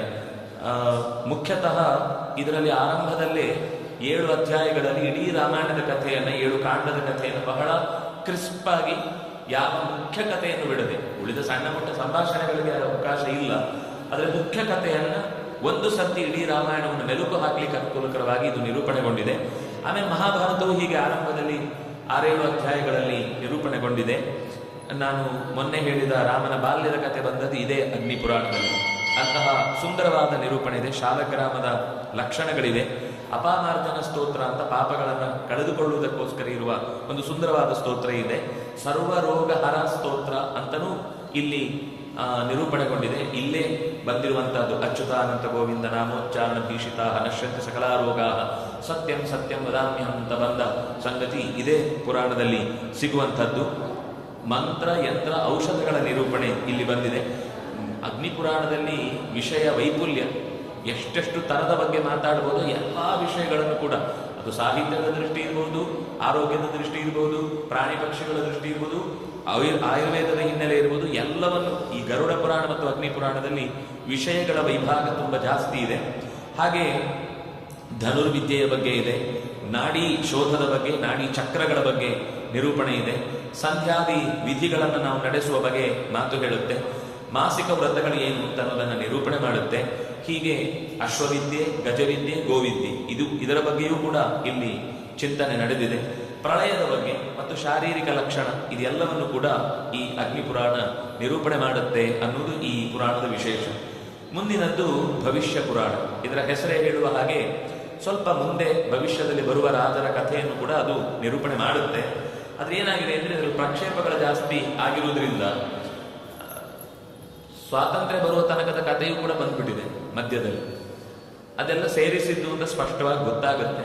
ಕೊನೆಗೆ ಎಲ್ಲಿವರೆಗೆ ಅಂದ್ರೆ ಸಂಸ್ಕೃತದ ಅಭಿಮಾನ ಹೆಚ್ಚಾಗಿ ಪ್ರಾದೇಶಿಕ ಭಾಷೆಗಳನ್ನ ಬಳಸಿಬಿಡ್ತಾರೆ ಅನ್ನುವ ಭಯದಿಂದ ರವಿವಾರ ನವದೇತ್ ಸಂಡೇ ಅಂತ ಶಬ್ದದಿಂದ ರವಿವಾರವನ್ನು ಹೇಳಬಾರದು ಅನ್ನುವ ತರದ ಶ್ಲೋಕಗಳು ಇಲ್ಲಿ ತೂರಿಕೊಂಡು ಬಿಟ್ಟಿದೆ. ಅದು ಗೊತ್ತಾಗುತ್ತೆ ಮಧ್ಯ ಮಧ್ಯದಲ್ಲಿ ಯಾರದು ಕೈಕುಸುರಿ ಕೆಲಸಗಳೆಲ್ಲ ನಡೆದಿದೆ ಅಂತ. ಆದರೆ ಕೆಲವು ವಿಷಯಗಳನ್ನ ತುಂಬಾ ಚೆನ್ನಾಗಿ ಇದು ನಿರೂಪಣೆ ಮಾಡುತ್ತೆ. ಸುಮಾರು 5 ಪರ್ವಗಳಾಗಿ ಇದನ್ನು ವಿಭಾಗ ಮಾಡಿದ್ದಾರೆ. ಬ್ರಾಹ್ಮ ಪರ್ವ, ವೈಷ್ಣವ ಪರ್ವ, ಶೈವ ಪರ್ವ, ಸೌರ ಪರ್ವ, ಪ್ರತಿಸರ್ಗ ಪರ್ವ ಅಂತ ಹೀಗೆ ಸುಮಾರು 105 ಅಧ್ಯಾಯಗಳಲ್ಲಿ ಈ ಭವಿಷ್ಯ ಪುರಾಣ ನಿರೂಪಣೆಗೊಂಡಿದೆ. 14,000 ಶ್ಲೋಕಗಳಲ್ಲಿ ಈ ಪುರಾಣದ ವಿವರಣೆ ಬಂದಿದೆ. ಪ್ರತಿಯೊಂದು ಪರ್ವದಲ್ಲೂ ಬೇರೆ ಬೇರೆ ರೀತಿಯ, ಅದರ ಹೆಸರೇ ಹೇಳುವ ಹಾಗೆ ಆಯಾ ದೇವತಾ ವೈಶಿಷ್ಟ್ಯಗಳನ್ನ, ಸೌರ ಮಾರ್ಗ ಅನ್ನೋದು ಹೇಗೆ ಒಂದು ಕಾಲದಲ್ಲಿ ಅತ್ಯಂತ ಉಚ್ಛ್ರಾಯ ಸ್ಥಿತಿಯಲ್ಲಿತ್ತು, ಸೂರ್ಯ ಪ್ರಧಾನವಾದ ಉಪಾಸನೆಯ ಮೂಲಕ ಜಗತ್ತನ್ನು ಕಾಣುವಂತಹ ಸ್ಥಿತಿಯನ್ನು, ಒಂದರ್ಥದಲ್ಲಿ ವೇದವ್ಯಾಸರೇ ಶೈವ, ವೈಷ್ಣವ, ಬ್ರಾಹ್ಮ, ಸೌರ, ಗಾಣಪತ್ಯ, ಶಾಕ್ತ ಈ ಇಷ್ಟೂ ಮತಗಳಿಗೆ ಕಾರಣವಾದಂತಹ ಅಡಿಪಾಯಗಳನ್ನು ಪುರಾಣಗಳಲ್ಲಿ ಬೇರೆ ಬೇರೆ ಉಪಾಸನೆಗಳ ಮುಖಗಳನ್ನು ಹೇಳಿಕೊಟ್ಟದ್ದು ನಮಗೆ ಪುರಾಣಗಳ ಅಧ್ಯಯನದಿಂದ ಗೊತ್ತಾಗುತ್ತೆ. ಇನ್ನು ಧರ್ಮಗಳ ಬಗ್ಗೆ, ಮನುಷ್ಯ ಬಯಸುವ ಕಾಮನೆಗಳ ಬಗ್ಗೆ, ತಾನು ಪಡೆಯಬೇಕಾದ ಮೋಕ್ಷದ ಬಗ್ಗೆ ಹೇಗೆಲ್ಲ ಸಾಧನೆಯನ್ನು ಮಾಡಬೇಕು, ವರ್ಗ ಚತುಷ್ಟಯಗಳನ್ನು ಹೇಗೆ ವಿಭಾಗಿಸಿಕೊಳ್ಬೇಕು ಅನ್ನುವುದರ ಚಿತ್ರಣವು ಕೂಡ ಈ ಪುರಾಣದಲ್ಲಿ ಅತ್ಯಂತ ಸುಂದರವಾಗಿ ಬಂದಿದೆ. ಮುಂದೆ ಬ್ರಹ್ಮವೈವರ್ತ ಪುರಾಣದಲ್ಲಿ 4 ಖಂಡಗಳನ್ನು ನಿರೂಪಣೆ ಮಾಡಿದ್ದಾರೆ. ಬ್ರಹ್ಮಖಂಡ, ಪ್ರಕೃತಿ ಖಂಡ, ಗಣೇಶ ಖಂಡ ಮತ್ತು ಕೃಷ್ಣ ಜನ್ಮಖಂಡ ಅಂತ. ಇದು ಹೆಸರೇ ಹೇಳುವ ಹಾಗೆ ಬ್ರಹ್ಮಾಂಡದ ವಿವರಣೆಯ ಜೊತೆಗೆ ಅತ್ಯಂತ ದೊಡ್ಡ ತತ್ವವಾದಂತಹ ಪರಮಾತ್ಮನ ಚಿಂತನೆಯನ್ನ ಇಲ್ಲಿ ನಿರೂಪಣೆ ಮಾಡುತ್ತಾರೆ. ಪ್ರಕೃತಿಯ ಖಂಡದಲ್ಲಿ ಜಡವಾದ ಪ್ರಕೃತಿ ಮತ್ತು ಚೇತನ ಪ್ರಕೃತಿಯ ವಿಭಾಗಗಳು ಸತ್ವರಜಸ್ಸು ತಮಸ್ಸು ಅನ್ನೋ ಗುಣಗಳ ಪ್ರಭಾವದಿಂದ ಮಣ್ಣು ನೀರು ಗಾಳಿ ಬೆಂಕಿ ಆಕಾಶವಾಗಿದೆ ಹೇಗೆ ಜಗತ್ತನ್ನು ನಿರೂಪಣೆ ಮಾಡಿದೆ ಅನ್ನುವುದನ್ನು ಹೇಳುತ್ತಾರೆ. ಮರೀಚಿ ಮತ್ತು ನಾರದರ ಸಂವಾದ ರೂಪವಾಗಿ ಬಂದಿರುವಂತಹ ಈ ಖಂಡಗಳಲ್ಲಿ ಅನೇಕ ಸಂಗತಿಗಳು, ಕಾರ್ತವೀರ್ಯಾರ್ಜುನ ಮತ್ತು ಜಾಮದಗ್ನಿಯ ಪರಶುರಾಮನ ನಡುವಿನ ಚರಿತ್ರೆ ಇಲ್ಲಿ ನಿರೂಪಣೆಗೊಂಡಿದೆ. ಕೃಷ್ಣ ಜನ್ಮಖಂಡದಲ್ಲಂತೂ ಕೃಷ್ಣನ ಇಡೀ ಹೆಚ್ಚಿನ ಕಥೆಗಳು ಇಲ್ಲಿ ನಿರೂಪಣೆಗೊಂಡಿದೆ. ಅದರಿಂದಾಗಿ ಬ್ರಹ್ಮವೈವರ್ತ ಪುರಾಣ 1 ಖಂಡ ಪೂರ್ತಿ ಕೃಷ್ಣನ ಕಥೆಗಾಗಿ ಮೀಸಲಾಗಿದೆ. ಅಂದರೆ ಭಾಗವತ ಜೊತೆಗೆ ಹೋಲಿಸಿದರೆ ಅನೇಕ ಹೊಸ ಸಂಗತಿಗಳು ಕೂಡ ಇದರಲ್ಲಿ ನಿರೂಪಣೆಯಾಗಿದೆ. ಮುಂದೆ ಲಿಂಗ ಪುರಾಣ ಹೆಸರೇ ಹೇಳುವ ಹಾಗೆ ವಿಶಿಷ್ಟವಾಗಿ ಶೈವಿಕವಾದಂತಹ ಚಿಂತನೆಗಳನ್ನು ಸುಮಾರು 11,000 ಶ್ಲೋಕಗಳಲ್ಲಿ 2 ವಿಭಾಗ ಮಾಡಿಕೊಂಡು 163 ಅಧ್ಯಾಯಗಳಲ್ಲಿ ಇದು ನಿರೂಪಣೆಗೊಂಡಿದೆ. 11,000 ಶ್ಲೋಕಗಳಲ್ಲಿ ಹೇಳಿದ ಸಂಗತಿಗಳೇನು ಸಾಮಾನ್ಯವಾದದ್ದಲ್ಲ. ಪರಮಾತ್ಮನ ಚರಿತ್ರೆಯನ್ನು ಇದೂ ಹೇಳುತ್ತೆ. ನಮಗೆ ಮೇಲ್ನೋಟಕ್ಕೆ ಲಿಂಗ ಪುರಾಣದ ಲಿಂಗದ ಬಗ್ಗೆ ಮಾತ್ರ ಹೇಳಿದೆ. ವಾಸುದೇವ ಮಹಾತ್ಮ್ಯ ಇದೆ, ವಾಸುದೇವ ಸಹಸ್ರನಾಮವೂ ಇದೆ. ದಧೀಚಿಯ ಚರಿತ್ರೆಯ ಜೊತೆಗೆ ಯುಗಧರ್ಮವನ್ನು ಹೇಳುತ್ತಾರೆ. ಲಿಂಗದ ಪ್ರತಿಷ್ಠೆ ಹೇಗಾಯಿತು ಅನ್ನೋದನ್ನು ಹೇಳ್ತಾ ಪಾಶುಪತ ಮತದ ಚಿತ್ರಣವನ್ನು ಇಲ್ಲಿ ಕೊಡುತ್ತೆ. ಪಶುವಾದವನು ಪಾಶದಿಂದ ಹೇಗೆ ವಿಮುಕ್ತನಾಗಬೇಕು, ಪಶುಪತಿಯನ್ನು ಸೇರುವ ದಾರಿ ಏನು ಅನ್ನೋದನ್ನು ಇಲ್ಲಿ ನಿರೂಪಣೆ ಮಾಡಿದ್ದಾರೆ. ಸದಾಚಾರದ ಸ್ಮರಣೆಯ ಜೊತೆಗೆ ನರಸಿಂಹನ ಅವತಾರದ ಕಥೆ ಬಂದಿದೆ. ದಕ್ಷಯಜ್ಞ, ಕಾಮನ ದಹನ, ಆಮೇಲೆ ಅನೇಕ ಪೂಜಾ ವಿಷ್ಣು ಮಹಾತ್ಮ್ಯವನ್ನು ಹೇಳಿರುವುದರ ಜೊತೆಗೆ ಮುಖ್ಯವಾಗಿ ಏಕಾದಶಿಯ ಅಂಬರೀಷನ ಕಥೆಯೂ ಕೂಡ ಇಲ್ಲಿ ನಿರೂಪಣೆಗೊಂಡಿದೆ. ವಿಷ್ಣು ಭಕ್ತಿಯ ಪ್ರಧಾನ ವ್ಯಕ್ತಿತ್ವವಾದಂತಹ ಸನಕಾದಿಗಳ ಸನತ್ಕುಮಾರನ ಸಂಬಂಧ ಸಂವಾದ ಇಲ್ಲಿ ಅತ್ಯಂತ ಚೆನ್ನಾಗಿ ನಿರೂಪಣೆಗೊಂಡಿದೆ. ಸೂರ್ಯನ ಪೂಜೆಯ ಚಿತ್ರಣ ಬಂದಿದೆ. ದಾನಗಳನ್ನು ನಡೆಸುವುದರ ಬಗ್ಗೆ, ಶ್ರಾದ್ದ ಪ್ರಕರಣಗಳನ್ನು ನಡೆಸುವುದರ ಬಗ್ಗೆ ವಿವರ ಇಲ್ಲಿ ಅತ್ಯಂತ ಸುಂದರವಾಗಿ ನಿರೂಪಣೆಗೊಂಡಿದೆ. ಪ್ರತಿಯೊಂದಕ್ಕೂ ಅದರ ಕೊನೆಯಲ್ಲಿ ಈ ಪುರಾಣಗಳ ಅಧ್ಯಯನದಿಂದ ಆಗುವ ಲಾಭ ಏನು ಅನ್ನುವುದನ್ನು ಅದು ಇತಿಹಾಸದ ದೃಷ್ಟಿಯಿಂದ ಉಲ್ಲೇಖ ಮಾಡುತ್ತೆ. ಮುಂದಿನದ್ದು ವರಾಹ ಪುರಾಣ. ಇದರಲ್ಲಿ ಮತ್ತೆ 2 ಭಾಗ ಇದೆ, ಪೂರ್ವ ಭಾಗ, ಉತ್ತರ ಭಾಗ ಅಂತ. ಸುಮಾರು 218 ಅಧ್ಯಾಯಗಳಲ್ಲಿ ತುಂಬಿ 24,000 ಶ್ಲೋಕಗಳಿವೆ. ಜ್ಯೋತಿಷದ ವಿಷಯಕ್ಕೆ ಸಂಬಂಧಪಟ್ಟ ಅನೇಕ ಸಂಗತಿಗಳು ಇದರ ಒಡಲಲ್ಲಿದೆ. ಇದನ್ನಿಟ್ಟುಕೊಂಡೇ ಇವತ್ತು ಪಂಚಾಂಗದ ವಿಷಯದಲ್ಲಿ ನಿರ್ಧಾರ ಮಾಡಬೇಕು ಅಂತ ಹಿರಿಯರೆಲ್ಲ ಇದರ ವಿಷಯದಲ್ಲಿ ಅನೇಕ ಚರ್ಚೆಗಳನ್ನು ಮಾಡಿದ್ದಾರೆ. ಇಲ್ಲೂ ಕೆಲವು ಗೀತಗಳಿವೆ. ಅದರಲ್ಲಿ ಮುಖ್ಯವಾಗಿ ಅಗಸ್ತ್ಯ ಗೀತ, ಆಮೇಲೆ ಶ್ವೇತೋಪಾಖ್ಯಾನ, ಗೋವಿನ ಮಹತ್ವದ ಕುರಿತಾದ ಗೋದಾನದ ಮಹತ್ವವನ್ನು ಕುರಿತು ಹೇಳುವ ಮಾತಿದೆ. ಗೋಕರ್ಣನ ಕಥೆಯನ್ನ, ಅಂದರೆ ಅವನು ಕೇಳಿದ ಭಗವತ್ ಕಥೆಯನ್ನ, ಅದರ ಮಹಾತ್ಮ್ಯವನ್ನು ಇಲ್ಲಿ ನಿರೂಪಣೆ ಮಾಡಿದ್ದಾರೆ. ಮಥುರೆಯ ವಿಶೇಷ ಸ್ಥಳದ ಪರಿಚಯವನ್ನು, ಅದರ ಮಹಾತ್ಮ್ಯವನ್ನು ಅಲ್ಲಿ ಹೇಳಿದೆ. ಅಂದರೆ ಕೃಷ್ಣ ಬರುವ ಮುನ್ನವೂ ಅದೆಲ್ಲ ಹೇಗೆ ವಿಶೇಷವಾಗಿ ತೀರ್ಥವಾಗಿ ಅದು ಪರಿಣಾಮ ಬೀರಿತು ಅಂತ ಹೇಳುತ್ತಾರೆ. ಸರ್ವತೀರ್ಥಗಳ ಮಹಾತ್ಮದ ಜೊತೆಗೆ ಈ ದ್ವಿತೀಯ ಭಾಗ ಅನ್ನೋದು ಮುಕ್ತಾಯಗೊಳ್ಳುತ್ತೆ. ಮುಂದೆ ಸ್ಕಂದ ಪುರಾಣ. ಇದು ಇದ್ದಿದ್ರಲ್ಲಿ ಎಲ್ಲದಕ್ಕಿಂತ ದೊಡ್ಡ ಪುರಾಣ ಸ್ಕಂದ ಪುರಾಣ. ಸುಮಾರು 81,000 ಶ್ಲೋಕಗಳಿಂದ ವ್ಯಾಪ್ತವಾದ ಈ ಪುರಾಣದಲ್ಲಿ ಒಟ್ಟು 7 ಖಂಡಗಳಿವೆ. ಅದನ್ನ ಮಾಹೇಶ್ವರ ಖಂಡ, ವೈಷ್ಣವ ಖಂಡ, ಬ್ರಹ್ಮಖಂಡ, ಕಾಶೀಖಂಡ, ಅವಂತಿ ಖಂಡ, ನಾಗರ ಖಂಡ ಮತ್ತು ಪ್ರಭಾಸ ಖಂಡ ಅಂತ ಈಗ 7 ವಿಭಾಗ ಮಾಡಿದ್ದಾರೆ. ಒಟ್ಟು 1671 ಅಧ್ಯಾಯಗಳಲ್ಲಿ ಈ ಸ್ಕಂದ ಪುರಾಣ ವ್ಯಾಪ್ತಿಯನ್ನು ಹೊಂದಿದೆ. ಒಂದೇನು ಅಂದರೆ ಇಲ್ಲಿ ಏನೇ ವ್ಯಕ್ತಿಗಳ ಹೆಸರು ಸಿಗಲಿ, ಆ ವ್ಯಕ್ತಿಯ ಹೆಸರಲ್ಲೊಂದು ಈಶ. ನಿಮ್ಮ ಹೆಸರು ಹೇಳಿದ್ರೆ ನಿಮ್ಮ ಹೆಸರಲ್ಲೊಂದು ಈಶ ಸೇರಿಸಿದರೆ ನಿಮ್ಮ ಹೆಸರನ್ನ ಈಶ್ವರ ಪ್ರತಿಷ್ಠೆ ಆದ ಒಂದು ಸ್ಥಳದ ಲಿಂಗ ಪ್ರತಿಷ್ಠೆ ಆದ ವಿವರಣೆಯನ್ನ, ಅಂದ್ರೆ ಸ್ಕಂದ ಪುರಾಣ ಅದರ ವಿಸ್ತಾರವನ್ನು ನೋಡ್ತಾ ಹೋದ್ರೆ ಎಲ್ಲಿ ನೋಡಿದ್ರು ಒಂದು ಸ್ಥಳ, ಅಲ್ಲೊಂದು ಈಶ್ವರನ ಪ್ರತಿಷ್ಠೆ. ಆ ಪ್ರತಿಷ್ಠೆಯಿಂದ ಅದರ ಹಿಂದೆ ಅಹಲ್ಯ ಬಂದ್ರೆ ಅಹಲ್ಯೇಶ, ರಮ ಬಂದ್ರೆ ರಮೇಶ, ರಾಮ ಬಂದ್ರೆ ರಾಮೇಶ, ಗೋವಿಂದ ಬಂದ್ರೆ ಗೋವಿಂದೇಶ. ಯಾವ ಶಬ್ದ ಸಿಕ್ಕಿದ್ದು ಅದಕ್ಕೊಂದು ಈಶ್ವರ ಶಬ್ದ ಹೇಳಿದ ಅನೇಕ ಸ್ಥಳಗಳಲ್ಲಿ, ಅದರಲ್ಲಿ ಕೆಲವೆಲ್ಲ ಅತ್ಯಂತ ಪ್ರಾಮಾಣಿಕವಾಗಿದೆ. ಇನ್ನು ವಿಶೇಷತೆ ಏನಂದ್ರೆ ಎಷ್ಟೋ ಸತ್ತು ಸ್ಕಂದ ಪುರಾಣ ಅಂತ ಪ್ರಕಟವಾದ ಬಿಡಿ ಮುದ್ರಣಗಳೇನಿವೆ ಆ ಪುಸ್ತಕಗಳನ್ನು ಹಿಡ್ಕೊಂಡು ಇದರಲ್ಲಿ ಹುಡುಕಿದ್ರೆ ಅಂತ ಮೂಲ ಕೃತಿಗಳು ಇಲ್ಲಿ ಸಿಗುವುದೇ ಇಲ್ಲ. ಇದು ಬಿಟ್ಟು ಬೇರೆನೇ ಏನೋ ಆಗಿದೆ. ಒಟ್ಟಂತೂ ಮುಖ್ಯವಾಗಿ ಕೇದಾರ ಖಂಡದ ಕೇದಾರ ಮಹಾತ್ಮ್ಯ ಇಲ್ಲಿ ಬಂದಿದೆ. ಕುಮಾರನ ಉತ್ಪತ್ತಿ, ಪಂಚತೀರ್ಥಗಳ ಕಥೆ, ಇಂದ್ರದ್ಯುಮ್ನನ ಕಥೆ, ಈ ಕುಮಾರನಿಂದಾಗಿ ತಾರಕನ ಸಂಹಾರದ ಕಥೆ, ವಾಸುದೇವನ ಮಾಹಾತ್ಮ್ಯ, ಪಾಂಡವರ ಕಥೆಯೂ ಕೂಡ ಸ್ವಲ್ಪ ಕಡೆ ನಿರೂಪಣೆಗೊಂಡಿದೆ. ಮಹಾವಿದ್ಯೆಯನ್ನ ಸಂಪಾದಿಸುವುದರ ಬಗೆ ಹೇಗೆ ಅಂತ ಹೇಳ್ತಾರೆ. ಗೌರಿ ತಪಸ್ಸು ಮಾಡಿದ ಮಹತ್ವವನ್ನು ಇಲ್ಲಿ ಹೇಳುತ್ತಾರೆ. ಮಹಿಷಾಸುರಾದಿಗಳ ವಧೆಯನ್ನು ಮಾಡಿದ ಗೌರಿಯ ವಿಶೇಷ ಶಕ್ತಿಯನ್ನ, ಶೋಣಾಚಲದ ಕಥೆಯನ್ನು ಇಲ್ಲಿ ನಿರೂಪಣೆ ಮಾಡಿದ್ದಾರೆ. ಮುಂದೆ ವೈಷ್ಣವ ಖಂಡದಲ್ಲಿ ಅನೇಕ ಸ್ಥಿತಿಗತಿಗಳನ್ನ, ಜಗತ್ತಿನಲ್ಲಿ ಆಗ್ತಾ ಇರುವಂತಹ ಕಥೆಗಳನ್ನ, ಅನೇಕ ರಾಜರ ಕಥೆ, ಸಾಮಾನ್ಯ ಭಕ್ತರ ಕಥೆಯ ಮೂಲಕ ಆಖ್ಯಾನಗಳು ಇಲ್ಲಿ ತುಂಬಿಕೊಂಡಿದೆ.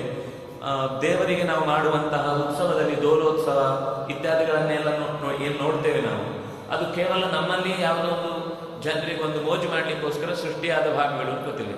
ಎಲ್ಲವೂ ವೇದವ್ಯಾಸರು ನಾವು ಮಾಡುವಂತಹ ನಿತ್ಯದ ಅನೇಕ ಚಟುವಟಿಕೆಗಳಿಗೆ ಸಂಬಂಧಪಟ್ಟ ಆಧಾರವನ್ನ ನಿರೂಪಣೆ ಮಾಡಿದ್ದಾರೆ.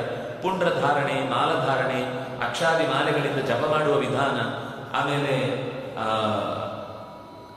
ಸ್ನಾನದ ಮಹತ್ವ, ಘಂಟಾನಾದ ಮಾಡುವುದರ ಮಹತ್ವ ಅಷ್ಟು, ಅದು ಕೂಡ ದೇವಸ್ಥಾನದ ಗಂಟೆ ಇರುವುದು, ದೇವಸ್ಥಾನದ ಪೂಜೆ ಮಾಡುವ ಸಂದರ್ಭದಲ್ಲಿ ವಾದ್ಯ ಇತ್ಯಾದಿಗಳನ್ನೇನು ಬಳಸ್ತೇವೆ ಅದರ ಮಹತ್ವ, ಪುಷ್ಪಗಳನ್ನು ಸಮರ್ಚನೆ ಮಾಡುವಾಗ ಯಾವ ಯಾವ ಪುಷ್ಪದಿಂದ ಏನೇನು ವಿಶೇಷವಾದ ಫಲ ಸಿಗುತ್ತೆ, ತುಳಸಿ ದಳವನ್ನು ಉಪಯೋಗಿಸುವುದರ ಬಗ್ಗೆ, ನೈವೇದ್ಯವನ್ನು ನಾವು ನಿವೇದಿಸುವುದರ ಕ್ರಮ, ಹೀಗೆ ಎಷ್ಟು ವಿಶಿಷ್ಟವಾದ ಚಿತ್ರಣಗಳಿವೆ. ಇಂಥದ್ದನ್ನೆಲ್ಲ ಇಲ್ಲಿ ಚರ್ಚಿಸಬಹುದು ಅಂತ ಯೋಚನೆ ಮಾಡುವುದೇ ಕಷ್ಟ. ಪುರಾಣಗಳಲ್ಲಿ ಇಷ್ಟೂ ವಿಷಯಗಳನ್ನು, ಯಾವುದನ್ನು ನಾವು ತುಂಬ ಸಾಮಾನ್ಯ ವಿಷಯ ಅನ್ಕೋತೇವೆ ಅಂತಹ ವಿಷಯಗಳು ಕೂಡ ಇಲ್ಲಿ ನಿರೂಪಣೆಗೊಂಡಿದೆ.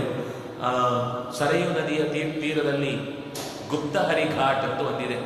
ಇವತ್ತದನ್ನು ಗುಪ್ತಾರ್ ಘಾಟ್ ಅಂತ ಕರೀತಾರೆ. ಹರಿಯು ಗುಪ್ತವಾಗಿ ಇಲ್ಲಿ ತನ್ನ ಬಂಧುಗಳನ್ನಂತೆ ರಾಮಚಂದ್ರ ತನ್ನ ಅವತಾರದ ಕೊನೆಯ ಕಾಲದಲ್ಲಿ ತನ್ನ ಜೊತೆಗೆ ಮೋಕ್ಷಕ್ಕೆ ಯಾರೆಲ್ಲ ಬರ್ತೀರಿ ಅಂತ ಕರೆ ಕೊಟ್ಟು ಎಲ್ಲರನ್ನೂ ಸರಯೂ ನದಿಯ ತೀರಕ್ಕೆ ಬರ್ಲಿಕ್ಕೆ ಹೇಳಿ ಅಲ್ಲಿ ಮುಳುಗ್ಲಿಕ್ಕೆ ಹೇಳಿದ. ಮುಳುಗಿದಾಗ ತಮ್ಮ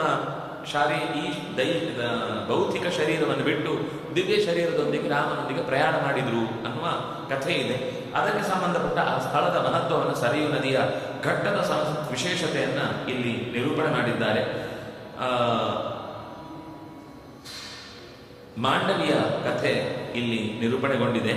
ಆಮೇಲೆ ಮೂರನೇ ಖಂಡದಲ್ಲಿ ಸೇತು ಮಹಾತ್ಮ್ಯ, ಚಕ್ರತೀರ್ಥ, ಧನುಷ್ಕೋಟಿ, ಧರ್ಮಾರಣ್ಯನ ಕಥೆ, ಅಪ್ಸರ ತೀರ್ಥಗಳ ಕನ್ಯಾತೀರ್ಥ ಅಂತ ಅದನ್ನು ಕರೀತಾರೆ. ತಮಿಳುನಾಡಿನಲ್ಲಿ ಅರ್ಜುನ ಪ್ರವೇಶ ಮಾಡಿ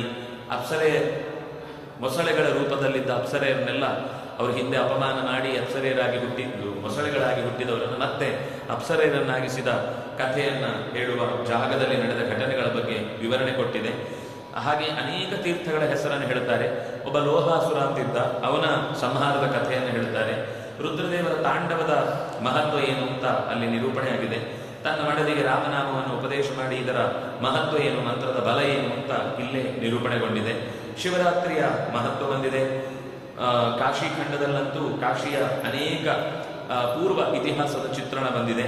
ವಿಂಧ್ಯ ಮತ್ತು ನಾರದರ ಸಂವಾದದ ಮೂಲಕ ಅನೇಕ ಋಷಿಮುನಿಗಳು ಮುಂದೆ ಅಲ್ಲಿ ಏನೇನು ಮಾಡಿದರು, ಸಾಂಸ್ಕೃತಿಕ ಪ್ರಾಚೀನ ನಗರಿಯಾಗಿ ಕಾಶಿಯಲ್ಲಿ ಎಷ್ಟೆಷ್ಟು ಘಟನೆಗಳು ನಡೆದಿದೆ ಅನ್ನುವುದರ ಚಿತ್ರಣವೂ ಕೂಡ ಇಲ್ಲಿ ನಿರೂಪಣೆಗೊಂಡಿದೆ.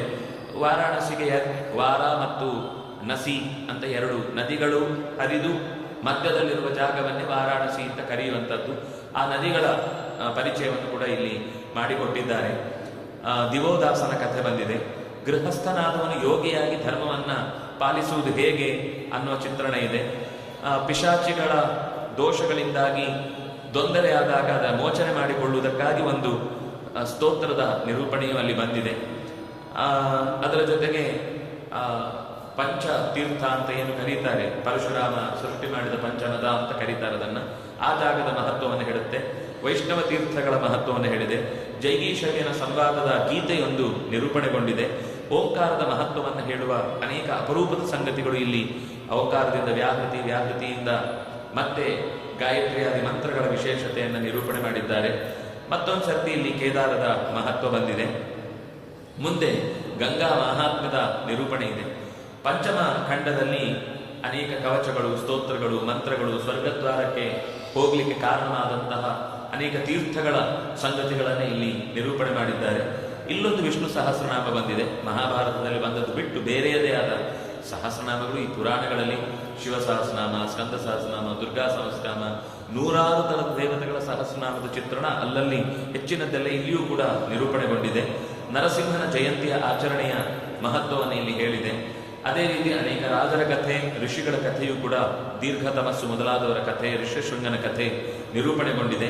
ದುಂಧು ಅನ್ನುವಂತಹ ರಾಕ್ಷಸನನ್ನ ಕೊಂದ ಕುವಲಯಾಶ್ವ ಅನ್ನುವ ರಾಜನ ದುಂಧುಮಾರ ಅಂತ ಅವನಿಗೆ ಆಮೇಲೆ ಹೆಸರು ಬಂದ ಕಥೆಯೂ ಕೂಡ ನಿರೂಪಣೆಗೊಂಡಿದೆ. ವ್ರತಾನುಷ್ಠಾನಗಳನ್ನು ನಡೆಸುವುದರ ಹಿನ್ನೆಲೆಯಲ್ಲಿ ಹೇಗೆ ನಮ್ಮ ಅನುಷ್ಠಾನ ಇರಬೇಕು ಅನ್ನುವುದನ್ನು ಕೂಡ ಅದು ಚರ್ಚೆ ಮಾಡಿದೆ. ಹೀಗೆ ಬದರಿಯಲ್ಲಿರುವ ತಪ್ತ ಕುಂಡ ಅಂದರೆ ಬಿಸಿ ನೀರಿನ ಕುಂಡದಿಂದ ಅದು ಹೇಗೆ ನಮಗೆ ಪುಣ್ಯವನ್ನು ತಂದುಕೊಡುತ್ತೆ, ಅದರ ಪಕ್ಕದಲ್ಲಿ ಚಳಿ, ಈ ಕಡೆಯಿಂದ ಅತ್ಯಂತ ಬಿಸಿ, ಈ ಜೋಡಿಯಿಂದಾಗಿ ಸಾಧಿಸಬೇಕಾದ ಆ ಜಾಗದ ಮಹತ್ವ ಏನು, ಗಂಗೆಯ ಮಹತ್ವ ಏನು ಅನ್ನುವುದನ್ನು ಕೂಡ ಅಲ್ಲಿ ನಿರೂಪಣೆ ಮಾಡಿದ್ದಾರೆ. ಮುಂದೆ ಗೋಮತಿ ನದಿಯ ವಿಶೇಷತೆ, ದ್ವಾರಕೆಯ ವಿಶೇಷತೆ, ನರ್ಮದೆಯ ವಿಶೇಷತೆ, ಸನಕಾದಿ ಒಂದು ಹರದಗಳಿವೆ. ಎಷ್ಟು ಜನ ಋಷಿಗಳಿದ್ದಾರೋ ಆ ಅಷ್ಟು ಋಷಿಗಳು ಒಂದೊಂದು ಕಡೆ ಹೋಗಿ ಉಳಿದು ಅವರು ತಪಸ್ಸು ಮಾಡಿದ ಜಾಗಗಳೆಲ್ಲ ತೀರ್ಥಗಳೇ. ಆ ತೀರ್ಥಗಳದ್ದೇ ಒಂದು ದೊಡ್ಡ ಪಟ್ಟಿ, ಅದರದ್ದೇ ಒಂದು ನೂರಾರು ಕಥೆಗಳು, ಸಾವಿರಾರು ಚಿತ್ರಣಗಳು ಈ ಪುರಾಣದಲ್ಲಿ. ಸ್ಕಂದ ಪುರಾಣ ಓದಿ ಸುಲಭದಲ್ಲಿ ಮುಗಿಸ್ಲಿಕ್ಕೆ ಆಗುವಂಥದ್ದಲ್ವೇ ಅಲ್ಲದು. ಆರಾಮಾಗಿ ಬದುಕನ್ನು ಓದಲಿಕ್ಕೆ ಮೀಸಲಿಡ್ತೇನೆ ಅಂತ ಕೂತ್ರೆ ಮಾತ್ರ ಒಂದಿಷ್ಟು ಓದ್ಬೋದು. ಇಲ್ಲಾಂದ್ರೆ ಒಂದಾದ್ಮೇಲೆ ಒಂದು ಹೊಸ ಹೊಸ ಸಂಗತಿಗಳನ್ನ ತನ್ನ ಒಡಲಲ್ಲಿ ಇಟ್ಟುಕೊಂಡು ಕೂತಿರುವಂಥದ್ದು. ಇನ್ನು ವಾಮನ ಪುರಾಣ 2 ಭಾಗಗಳಲ್ಲಿದೆ. ಒಟ್ಟು 10,000 ಶ್ಲೋಕಗಳಿಂದ ಕೂಡಿರುವಂಥದ್ದು. 4 ಸಂಹಿತೆಗಳಾಗಿ ಇದನ್ನು ಕರೀತಾರೆ. ಮಾಹೇಶ್ವರಿ ಸಂಹಿತೆ, ಭಾಗವತಿ ಸಂಹಿತೆ, ಸೌರಿ ಸಂಹಿತೆ ಮತ್ತು ಗಾಣೇಶ್ವರಿ ಅಂತ ಹೀಗೆ 4 ಸಂಹಿತೆಗಳಿಂದ 95 ಅಧ್ಯಾಯಗಳಲ್ಲಿ ತುಂಬಿರುವಂಥದ್ದು. ಇದರಲ್ಲಿ ಪೂರ್ವ ಉತ್ತರ ಭಾಗಗಳಲ್ಲಿ ಎರಡರಲ್ಲೂ ಕೂಡ ಪ್ರಹ್ಲಾದ ಮತ್ತು ನಾರಾಯಣರ ನಡುವೆ ನಡೆದ ಒಂದು ಮಹಾಯುದ್ಧದ ಚಿತ್ರಣವನ್ನ, ದೇವತೆಗಳಿಗೆ ಪರವಾಗಿ ನಾರಾಯಣ ನಿಂತರೆ ದೈತ್ಯರ ಪರವಾಗಿ ಪ್ರಹ್ಲಾದ ನಿಂತಾಗ ಯುದ್ಧ, ಅಂದ್ರೆ ಒಂದು ಭಕ್ತನಾಗಿಯೇ ಯುದ್ಧ ಮಾಡಿದ ಮೇಲೆ ಹೇಗೆಲ್ಲ ಅವನ ಸಂವಾದ ಇತ್ತು ಇದೆ ಅನ್ನೋದನ್ನ ಇಲ್ಲಿ ಹೇಳ್ತಾರೆ. ಕೌಶಿಕಿ ನದಿಯ ಚಿತ್ರಣ ಬಂದಿದೆ, ಜಾಬಾಲಿ ಅನ್ನುವ ಋಷಿಗಳ ಕಥೆ ಬಂದಿದೆ. ಆಮೇಲೆ ಕೃಷ್ಣನ ಮತ್ತು ಅವನ ಅನೇಕ ಭಕ್ತರ ಕಥೆ ನಿರೂಪಣೆಗೊಂಡಿದೆ. ಗಣಪತಿಯ ಹುಟ್ಟಿನ ಕಥೆ ಮತ್ತು ಅವನ ಚರಿತ್ರೆ ನಿರೂಪಣೆಗೊಂಡಿದೆ. ಸೂರ್ಯನ ಮಹತ್ವವನ್ನು ಇದು ಹೇಳುತ್ತೆ. ಜೊತೆಗೆ ಜಗತ್ತಿನ ತಾಯಿಯಾದಂತಹ ಶಕ್ತಿಯ ಸ್ವರೂಪಳಾಗಿರುವ ದುರ್ಗೆಯ ಚಿತ್ರಣವೂ ಕೂಡ ಈ 2ನೆಯ ಭಾಗದಲ್ಲಿ ಅದು ನಿರೂಪಣೆಗೊಂಡಿದೆ. ಹೀಗೆ ಈ ಪುರಾಣದಲ್ಲಿ ವಾಮನ ಪುರಾಣ ವಾಮನ ಅವತಾರಕ್ಕಾಗಿ ಪ್ರಧಾನವಾಗಿ ಹೇಳುವ ಕಥೆ. ವಾಮನ ಅವತಾರ ಬಿಟ್ಟು ಇನ್ನೂ ಅನೇಕ ಸಂಗತಿಗಳನ್ನ ಇದು ನಿರೂಪಣೆ ಮಾಡಿದೆ. 15ನೇದು ಕೂರ್ಮ ಪುರಾಣ. ಹೆಚ್ಚು ಕಮ್ಮಿ ಆ ಹೆಸರಿನಲ್ಲಿರುವ ಸಂಗತಿ ಪ್ರಧಾನವಾಗಿರುತ್ತೆ, ಆದರೆ ಅದಷ್ಟೇ ಅಲ್ಲ, ಉಳಿದ ಸಂಗತಿಗಳು ಇರ್ತವೆ ಅಂತ. ಇದು ಕೂಡ 2 ಭಾಗಗಳಲ್ಲಿದೆ. ಇದರಲ್ಲಿ 4 ಸಂಹಿತೆಗಳಿವೆ. ಬ್ರಾಹ್ಮಿ, ಭಾಗವತಿ, ಸೌರಿ ಮತ್ತು ವೈಷ್ಣವಿ ಅನ್ನುವ 4 ಸಂಹಿತೆಗಳಿಂದ ಸುಮಾರು 17,000 ಶ್ಲೋಕಗಳಲ್ಲಿ, ಕೆಲವು ಪುರಾಣಗಳಲ್ಲಿ ಅಂದರೆ ನಾರದ ಪುರಾಣದಲ್ಲಿ ಅದನ್ನು 18,000 ಶ್ಲೋಕ ಅಂತಾರೆ. ಒಟ್ಟು ಪ್ರಧಾನವಾಗಿ ಸುಮಾರು 18,000 ಶ್ಲೋಕ ಅನ್ನುವುದೇ ಭಾಗವತದ ಚಿತ್ರಣದ ಹಿನ್ನೆಲೆಯಲ್ಲಿ ಯೋಚನೆ ಮಾಡಿದಾಗ 2 ಮುಖ್ಯವಾದ ಅಂಶಗಳಲ್ಲಿ ಆತ್ರೇಯ ವಂಶದ ಕಥನೆ ಇಲ್ಲಿ ಬಂದಿದೆ. ಮಾರ್ಕಂಡೇಯ ಋಷಿಗಳ ಕಥೆ ಬಂದಿದೆ. ಅವರಿಬ್ಬರ ನಡುವೆ ಕೃಷ್ಣ ಮತ್ತು ಮಾರ್ಕಂಡೇಯರ ನಡುವಿನ ಸಂವಾದ, ವ್ಯಾಸಗೀತ ಅಂತ ಒಂದು ಸುಂದರವಾದ ಗೀತೆ ಇಲ್ಲಿದೆ.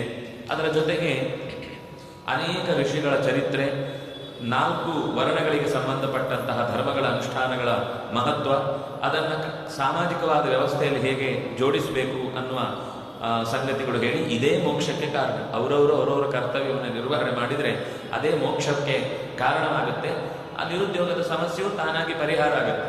ಅವರ ಕರ್ತವ್ಯ ಮಾಡಿದ್ರೆ ಇನ್ನೇನೋ ಬೇಕು ಅಂತ ಹೊರಟಾಗಲೇ ಜಗತ್ತಿನಲ್ಲಿ ಅವ್ಯವಸ್ಥೆ ಉಂಟಾಗತ್ತೆ ಅನ್ನೋ ರೀತಿಯ ಕೆಲವು ಮಾತುಗಳು ಇಲ್ಲಿ ಇದೆ. ನಂತರ ಮತ್ಸ್ಯ ಪುರಾಣ. ಇದು ಮತ್ಸ್ಯರೂಪಿ ಪರಮಾತ್ಮ ವೈವಸ್ವತ ಮನುವಿಗೆ ಒಂದು ಮನ್ವಂತರದಿಂದ ಇನ್ನೊಂದು ಮನ್ವಂತರಕ್ಕೆ ನಡುವಿನ ಪ್ರಳಯ ಕಾಲದಲ್ಲಿ ಕರೆದೊಯ್ಯುವಾಗ ಅವನ ಜಿಜ್ಞಾಸೆಗಳಿಗೆ ಪ್ರಶ್ನೆಯಾಗಿ ಅವನು ಕೇಳಿದ ಅನೇಕ ಪ್ರಶ್ನೆಗಳಿಗೆ ಉತ್ತರವಾಗಿ ಈ ಮತ್ಸ್ಯ ಪುರಾಣ ನಿರೂಪಣೆಗೊಂಡಿದೆ. ಅನೇಕ ಶ್ರುತಿಗಳ ಮಹತ್ವವನ್ನೇ ಈ ಪುರಾಣದಲ್ಲಿ ನಿರೂಪಣೆ ಮಾಡಿದೆ. ಎಲ್ಲ ಪುರಾಣದ ಒಂದು ಸಾಮಾನ್ಯ ಸಂಗತಿ ಏನು ಅಂದರೆ ವೇದಗಳ ಅರ್ಥವನ್ನ ಅಲ್ಲಲ್ಲಿ ಬೇರೆ ಬೇರೆ ದೇವರನ್ನ ಸ್ತೋತ್ರ ಮಾಡುವ ನೆಪದಲ್ಲಿ ಅದು ನಿರೂಪಣೆ ಮಾಡ್ತಾ ಬರುತ್ತೆ. ಅದು ಕಥೆಯ ದೃಷ್ಟಿಯಲ್ಲಿ ನೋಡುವಾಗ ಏನು ಸಿಗಲ್ಲ. ಆದ್ರೆ ವೇದ ಮಂತ್ರ ಗೊತ್ತಿದ್ರೆ ಇಲ್ಲಿಯ ಮಂತ್ರದಿಂದ, ಇಲ್ಲಿಯ ಮಾತಿನಿಂದ ಮಂತ್ರವನ್ನು ವ್ಯಾಖ್ಯಾನ ಮಾಡ್ತಾ ಇದ್ದಾರೆ ಅಂತ ಗೊತ್ತಾಗುವಂಥದ್ದು. ಅಂತಹ ಮಾತುಗಳು ಇಲ್ಲೂ ತುಂಬ ಬಂದಿದೆ. ನಕ್ಷತ್ರಗಳಿಗೆ 27 ನಕ್ಷತ್ರಗಳಿಗೆ ಸಂಬಂಧಪಟ್ಟ ಚಿತ್ರಣದ ಜೊತೆಗೆ ಅದನ್ನೇ ಇಟ್ಟುಕೊಂಡು ಮಾಡುವ ವ್ರತದ ಬಗ್ಗೆ ಒಂದು ವಿಸ್ತಾರವಾದ ನಿರೂಪಣೆ ಬಂದಿದೆ. ಪಿತೃತೀರ್ಥ, ಪಿತೃವಂಶದ ಕಥನ, ಸೂರ್ಯದೇವತಾಕವಾದಂಥ ಉಪಾಸನೆ, ಮನ್ವಂತರಗಳ ಉದ್ದೇಶ ಏನು, ಯಾವ ಯಾವ ರಾಜರು ಏನೇನು ಆಯಾ ಮನ್ವಂತರದಲ್ಲಿ ಕೆಲಸಗಳನ್ನು ಮಾಡಿಕೊಂಡು ಬಂದರು, ಎಷ್ಟು ಬಾರಿ ಈ ದೇವಾಸುರರ ನಡುವೆ ಯುದ್ಧ ನಡೆಯಿತು, ಆ ಎಲ್ಲ ಸಂದರ್ಭದಲ್ಲಿ ಯಾರ್ಯಾರು ದೇವತೆಗಳಿಗೆ ಯಾರ್ಯಾರು ದೈತ್ಯರಿಗೆ ಸಹಾಯ ಮಾಡ್ತಾ ಬಂದು ಜಗತ್ತಿನ ಮೊದಲಿಂದಲೂ ನಡೆಯುತ್ತಿರುವ ಮುಂದೆಯೂ ನಡೆಯಲಿರುವ ಈ ಯುದ್ಧಗಳಲ್ಲಿ ನಾವು ತೊಡಬೇಕಾದ ಎಚ್ಚರ ಏನು, ನಾವು ಇಟ್ಟುಕೊಳ್ಳಬೇಕಾದ ಎಚ್ಚರ ಏನು ಅಂತ ಹೇಳುತ್ತೆ. ಗ್ರಹಗಳ ಸ್ವರೂಪ ಏನು, ಗ್ರಹಣ ಹಿಡಿಯುವುದು ಅಂದ್ರೆ ಏನು, ಅವುಗಳು ಯಾವ ದಿಕ್ಕಿನಲ್ಲಿದೆ, ಮನುಷ್ಯನ ಮೇಲೆ ಬೀರುವ ಪರಿಣಾಮ ಏನು, ಮೇರು ಅಂದ್ರೆ ಯಾವುದು, ಅದರ ಸುತ್ತ ಏನೇನಿದೆ, ಅದು ಕಣ್ಣಿಗೆ ಕಾಣುವಂಥದ್ದು ಕಾಣದಂಥದ್ದು, ಇಂಥ ಅನೇಕ ಸಂಗತಿಗಳು ಅಲ್ಲಿ ಬಂದಿದೆ. ಸಂಕ್ರಾಂತಿ ಅಂದಾಗ ಸೂರ್ಯನ ಚಲನೆಯಿಂದಾಗಿ ಉಂಟಾಗುವಂಥದ್ದೇನು, ಅದರ ಲೆಕ್ಕಾಚಾರ ಸ್ವಲ್ಪ ಉಪರಾಗಗಳ ಪರಿಚಯವನ್ನು ಮಾಡಿಕೊಡುವ ಹಿನ್ನೆಲೆಯಲ್ಲಿ ಬಂದಿದೆ. ಅದರ ಜೊತೆಗೆ ಅನೇಕ ವ್ರತಗಳು, ಅಶೂನ್ಯ ಶಯನ ವ್ರತ, ಆಮೇಲೆ ಅನೇಕ ಗೌರಿ ವ್ರತ ಇತ್ಯಾದಿಗಳೆಲ್ಲವೂ ಕೂಡ ಇಲ್ಲಿ ನಿರೂಪಣೆಗೊಂಡಿದೆ. ಸಾವಿತ್ರಿ ಉಪಾಖ್ಯಾನ ಬಂದಿದೆ, ರಾಜಧರ್ಮದ ಉಪದೇಶ ಬಂದಿದೆ, ಗೃಹಸ್ಥ ಧರ್ಮಗಳ ಚಿಂತನೆ ಬಂದಿದೆ. ಕ್ಷೀರೋದ ಮಥನ ಆದಾಗ ಅಲ್ಲಿ ಮತ್ತೆ ಕೂರ್ಮರೂಪನಾಗಿ ಪರಮಾತ್ಮ ಅವತಾರ ಎತ್ತಿ ಮಾಡಿದ ಸಂಗತಿಗಳು ಕೂಡ ಅಲ್ಲಿ ಕೊನೆಯಲ್ಲಿ ಬಂದಿದೆ.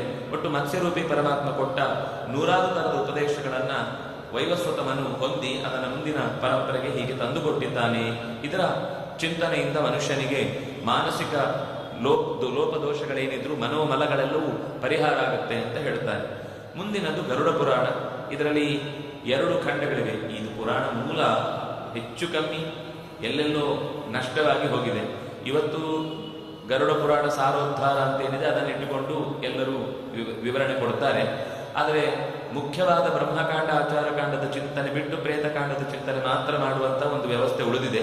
ಅದನ್ನು 2 ವಿಭಾಗವಾಗಿ ಕೆಲವರು ಹೇಳ್ತಾರೆ, ಕೆಲವರು 3 ವಿಭಾಗವಾಗಿ ಮಾಡುತ್ತಾರೆ. ಸುಮಾರು 19,000 ಶ್ಲೋಕಗಳಲ್ಲಿ ತುಂಬಿದ 398 ಅಧ್ಯಾಯಗಳಿವೆ. ಸಾಮಾನ್ಯ ಇವತ್ತೆಲ್ಲರೂ 34-35 ಅಧ್ಯಾಯದ ಪ್ರೇತಕಾಂಡದ ಬಗ್ಗೆ ಮಾತ್ರ ಗರುಡ ಪುರಾಣ ಅಂತ ತಂದು ಚಿತ್ರಣ ಕೊಡ್ತಾರೆ. ಯೋಚನೆ ಮಾಡಿದರೆ ನಾನು ಹಾಗೆ ಹೇಳಿದೆ ಅಲ್ವಾ, ಅಗ್ನಿ ಪುರಾಣದಲ್ಲಿ ಹೇಗೆ ವಿಷಯದ ವೈಫಲ್ಯವೋ ಹಾಗೆ ಗರುಡ ಪುರಾಣದಲ್ಲೂ ಅದರಲ್ಲಿ ಹೇಳಿದ ಸಂಗತಿಗಳನ್ನು ನೋಡಿದರೆ ಆಶ್ಚರ್ಯ ಆಗುತ್ತೆ. ಆಚಾರ್ಯರು ಕೂಡ ತನ್ನ ಸರ್ವಮೂಲ ಗ್ರಂಥಗಳಲ್ಲಿ ಅನೇಕ ಕಡೆ ಇತಿಗಾರುಡೆ, ಇದು ಗರುಡ ಪುರಾಣದಲ್ಲಿ ಬಂದ ಮಾತು, ಆಯುರ್ವೇದದ ಬಗ್ಗೆ ಇರ್ಬೋದು, ಅದರಲ್ಲೂ ವೃಕ್ಷಾಯುರ್ವೇದ, ಸಸ್ಯಗಳ ಬಗ್ಗೆ, ಪ್ರಾಣಿಗಳ ಬಗ್ಗೆ, ಪಕ್ಷಿಗಳ ಬಗ್ಗೆ, ಅದರ ಜೊತೆಗೆ ಅನೇಕ ಲೋಕಕ್ಕೆ ಸಂಬಂಧಪಟ್ಟಂತಹ ಸಾಮಾಜಿಕ ವ್ಯವಸ್ಥೆಗೆ ಅಗತ್ಯ ಇರುವಂತಹ ವಸ್ತುಗಳ ಚಿತ್ರಣ ಇಲ್ಲಿ ತುಂಬ ಬಂದಿದೆ. ಇಲ್ಲೂ ಒಂದು ವಿಷ್ಣು ಸಹಸ್ರನಾಮ ಇದೆ. ವಿಷ್ಣುವಿನ ಅರ್ಚನೆ ಮಾಡುವ ಕ್ರಮ ಏನು ಅಂತ ನಿರೂಪಣೆಗೊಂಡಿದೆ. ಗೋಪಾಲಕರನ್ನ ನಾವು ಹೇಗೆ ಗೌರವಿಸಬೇಕು ಅಂತ ಅನ್ನೋ ಮಾತು ಇದೆ. ಭಗವಂತನ 24 ರೂಪಗಳು ಅಂತಿದ್ದಾಗ ಅದರ ಪ್ರತ್ಯೇಕ ಆರಾಧನೆಯ ಕ್ರಮವೂ ಕೂಡ ಇಲ್ಲಿ ಬಂದಿದೆ. ನ್ಯಾಸವನ್ನು ಮಾಡಿಕೊಳ್ಳುವ ಕ್ರಮ ಹೇಗೆ, ನಮ್ಮಲ್ಲಿ ಭಗವಂತನ ರೂಪಗಳನ್ನು ಎಲ್ಲಿ ಎಲ್ಲಿ ಹೇಗೆ ಚಿಂತಿಸಬೇಕು, ಅದರ ಜೊತೆಗೆ ಸಂಧ್ಯಾ ಉಪಾಸನೆಗಳನ್ನು ಮಾಡುವ ಕ್ರಮ ಏನು, ದುರ್ಗಾರ್ಚನೆ ಮಾಡುವ ಕ್ರಮ ಏನು, ಸೂರ್ಯನ ಉಪಾಸನೆಯ ಕ್ರಮ ಏನು, ಅದರ ಜೊತೆಗೆ ಪವಿತ್ರಾರೋಪಣ ಅಂತ ಪ್ರತಿ ವರ್ಷ ಭಗವಂತನಿಗೆ ಒಂದು ಸೂತ್ರವನ್ನು ನಿವೇದನೆ ಮಾಡಿ ಅದನ್ನು ನಾವು ಧಾರಣ ಮಾಡುವ ಮೂಲಕ ಭಗವಂತನ ವರ್ಷ ಇಡೀ ಪೂಜೆ ಮಾಡಿದ ಫಲವನ್ನು ಪಡೆಯಲಿಕ್ಕೆ ಬೇಕಾದ ಸಿದ್ಧಿಗಾಗಿ ಪವಿತ್ರವನ್ನು ಕಟ್ಟಿ ಆರೋಪಣೆ ಮಾಡಿಕೊಳ್ಳುವ ಆಯಾ ದೇವತೆಗಳಿಗೆ ಕಟ್ತಾರೆ. ಎಲ್ಲ ದೇವತೆಗಳಿಗೆ ಆ ಪವಿತ್ರಾರೋಪಣೆ ಮಾಡಿ ನಾವು ಹಾಕೊಳ್ಳುವಾಗ ಹೇಳಿಕೊಳ್ಬೇಕಾದ ಮಂತ್ರಗಳೇನು, ಅದರ ಚಿತ್ರಣವೂ ಕೂಡ ಇಲ್ಲಿದೆ. ಪ್ರತಿಮಾ ಲಕ್ಷಣ, ಮೂರ್ತಿಯ ಧ್ಯಾನ ಮಾಡಬೇಕಾದ ಹೇಗೆ, ಯಾವ ಆಯುಧಗಳು ಯಾವ ಕೈಯಲ್ಲಿದ್ದರೆ ಏನೇನು ಅದರ ಫಲವನ್ನು ಅದು ಕೊಡುತ್ತೆ.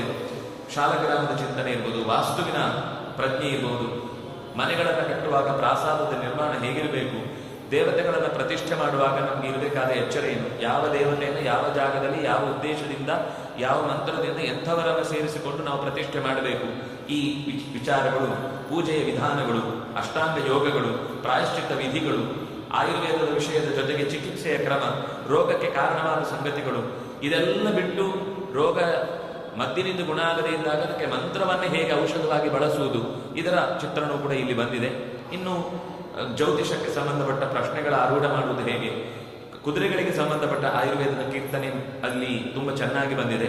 ನಿತ್ಯಾನುಷ್ಠಾನಕ್ಕೆ ಸಂಬಂಧಪಟ್ಟಂತೆ ಪಿತೃತರ್ಪಣಾದಿಗಳು, ವೈಶ್ವದೇವಾದಿಗಳು, ಸಾಂಧ್ಯ ಕರ್ಮಗಳೆಲ್ಲ ಹೇಗೆ ನಿರೂಪಣೆ ಆಗುತ್ತೆ ಅನ್ನೋದನ್ನ ಇಲ್ಲಿ ಹೇಳುತ್ತೆ. ಯೋಗಶಾಸ್ತ್ರ, ನಾರಾಯಣನಲ್ಲಿ ಮಾಡಬೇಕಾದ ಭಕ್ತಿಯ ರೀತಿ, ಸಂಸ್ಕಾರಗಳು, ಸಂಸ್ಕೃತಿಯ ವಿಶೇಷತೆಗಳು, ಅದರ ಜೊತೆಗೆ ವೇದಾಂತ ಚಿಂತನೆಗಳು, ಸಾಂಖ್ಯ ಸಿದ್ಧಾಂತದ ಯೋಚನೆ, ಬ್ರಹ್ಮಜ್ಞಾನವನ್ನು ಪಡೆಯುವ ಬಗೆ ಹೇಗೆ, ನಾರಸಿಂಹನ ವಿಶೇಷವಾದ ಸ್ತೋತ್ರವೂ ಕೂಡ ಕೊನೆಯಲ್ಲಿ ಬಂದಿದೆ. ಜೊತೆಗೆ ಗೀತೆಯ ಸಾರ ಏನು ಅಂತ ಹೀಗೆ ಫಲ ಏನೇನು ಬರುತ್ತೆ ಈ ಅಧ್ಯಯನ ಮಾಡಿದರೆ ಅನ್ನೋದನ್ನು ಈ ಅಧ್ಯಯನದ ಕೊನೆಯಲ್ಲಿ ಹೇಳುತ್ತಾರೆ.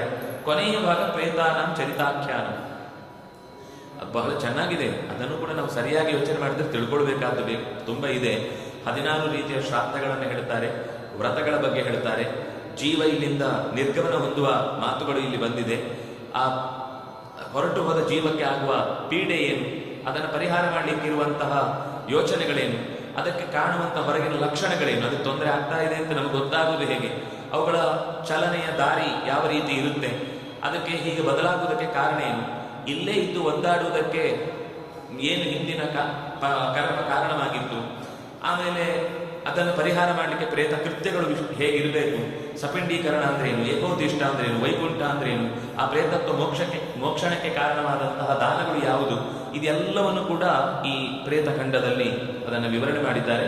ಮುಖ್ಯವಾಗಿ ವೃಷೋತ್ಸರ್ಗದ ಬಗ್ಗೆ ತುಂಬ, ವೃಷೋತ್ಸರ್ಗ ಅಂದರೆ ನಾವು ಬಸವನ್ನು ಬಿಡುವುದು ಅಂತ ಏನು ಹೇಳ್ತೇವೆ, ಅದಕ್ಕೆ ಶಾಸ್ತ್ರೀಯವಾದ ಒಂದು ಕ್ರಮ ಇದೆ. ಅದು ಇಲ್ಲಾಂದ್ರೂ ಹಳ್ಳಿಯಲ್ಲಿ ಜನ ಮಾಡ್ತಾರೆ, ಬೀದಿಗೆ ಬಿಟ್ಟು ಎಲ್ಲರೂ ಅದನ್ನು ಊರಿನವರು ನೋಡ್ಕೊಳ್ತಾರೆ ಅನ್ನೋ ಕ್ರಮ. ಆದರೆ ಇವತ್ತು ಆ ರೀತಿ ಇಲ್ಲ. ಅದನ್ನು ಕಸಾಯಿಖಾನೆ ಕೊಡೋ ರೀತಿನೋ ಇನ್ನೇನೋ ಅನರ್ಥಗಳನ್ನು ಮಾಡುವ ಸ್ಥಿತಿ ನಡೆದು ನಿಂತಿದೆ. ಇದನ್ನೆಲ್ಲವನ್ನು ಇಲ್ಲಿ ನಿರೂಪಣೆ ಮಾಡಿದ್ದಾರೆ. ಆಮೇಲೆ ಬ್ರಹ್ಮಾಂಡ ಹೇಗಿದೆ, ಅದರ ಸ್ಥಿತಿ ಏನು ಇತ್ಯಾದಿಗಳ ಚಿತ್ರಣವೂ ಕೊನೆಯಲ್ಲಿ ನಿರೂಪಣೆಯಾಗಿದೆ. ಹೀಗೆ ಒಟ್ಟು ಗರುಡ ಪುರಾಣ ಅತ್ಯಂತ ಸುಂದರವಾದ ಚಿತ್ರಣವನ್ನು ನಮ್ಮ ಮುಂದೆ ಕೊಡುವಂಥದ್ದು ಅನ್ನುವುದು ಇಲ್ಲಿ ನಿರೂಪಣೆ ಮಾಡಿದ್ದಾರೆ. ವೇದವ್ಯಾಸರೇ ಅದರ ಚಿತ್ರಣವನ್ನು ಕೊಟ್ಟಿದ್ದಾರೆ. ಮುಂದೆ ಕೊನೆಯದು ಬ್ರಹ್ಮಾಂಡ ಪುರಾಣ.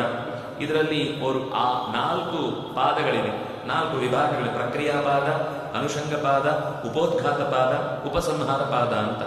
ಮೊದಲನೇದರಲ್ಲಿ ಮತ್ತೆ ಅಂದರೆ ಪೂರ್ವ ಭಾಗದಲ್ಲಿ 2 ಪಾದ, ಉತ್ತರ ಭಾಗದಲ್ಲಿ 2 ಪಾದ ಅಂತ ಹೀಗೆ ವಿಭಾಗ ಮಾಡಿಕೊಂಡು 12,000 ಶ್ಲೋಕಗಳಲ್ಲಿ ಈ ಪುರಾಣ ನಿರೂಪಣೆಗೊಂಡಿದೆ.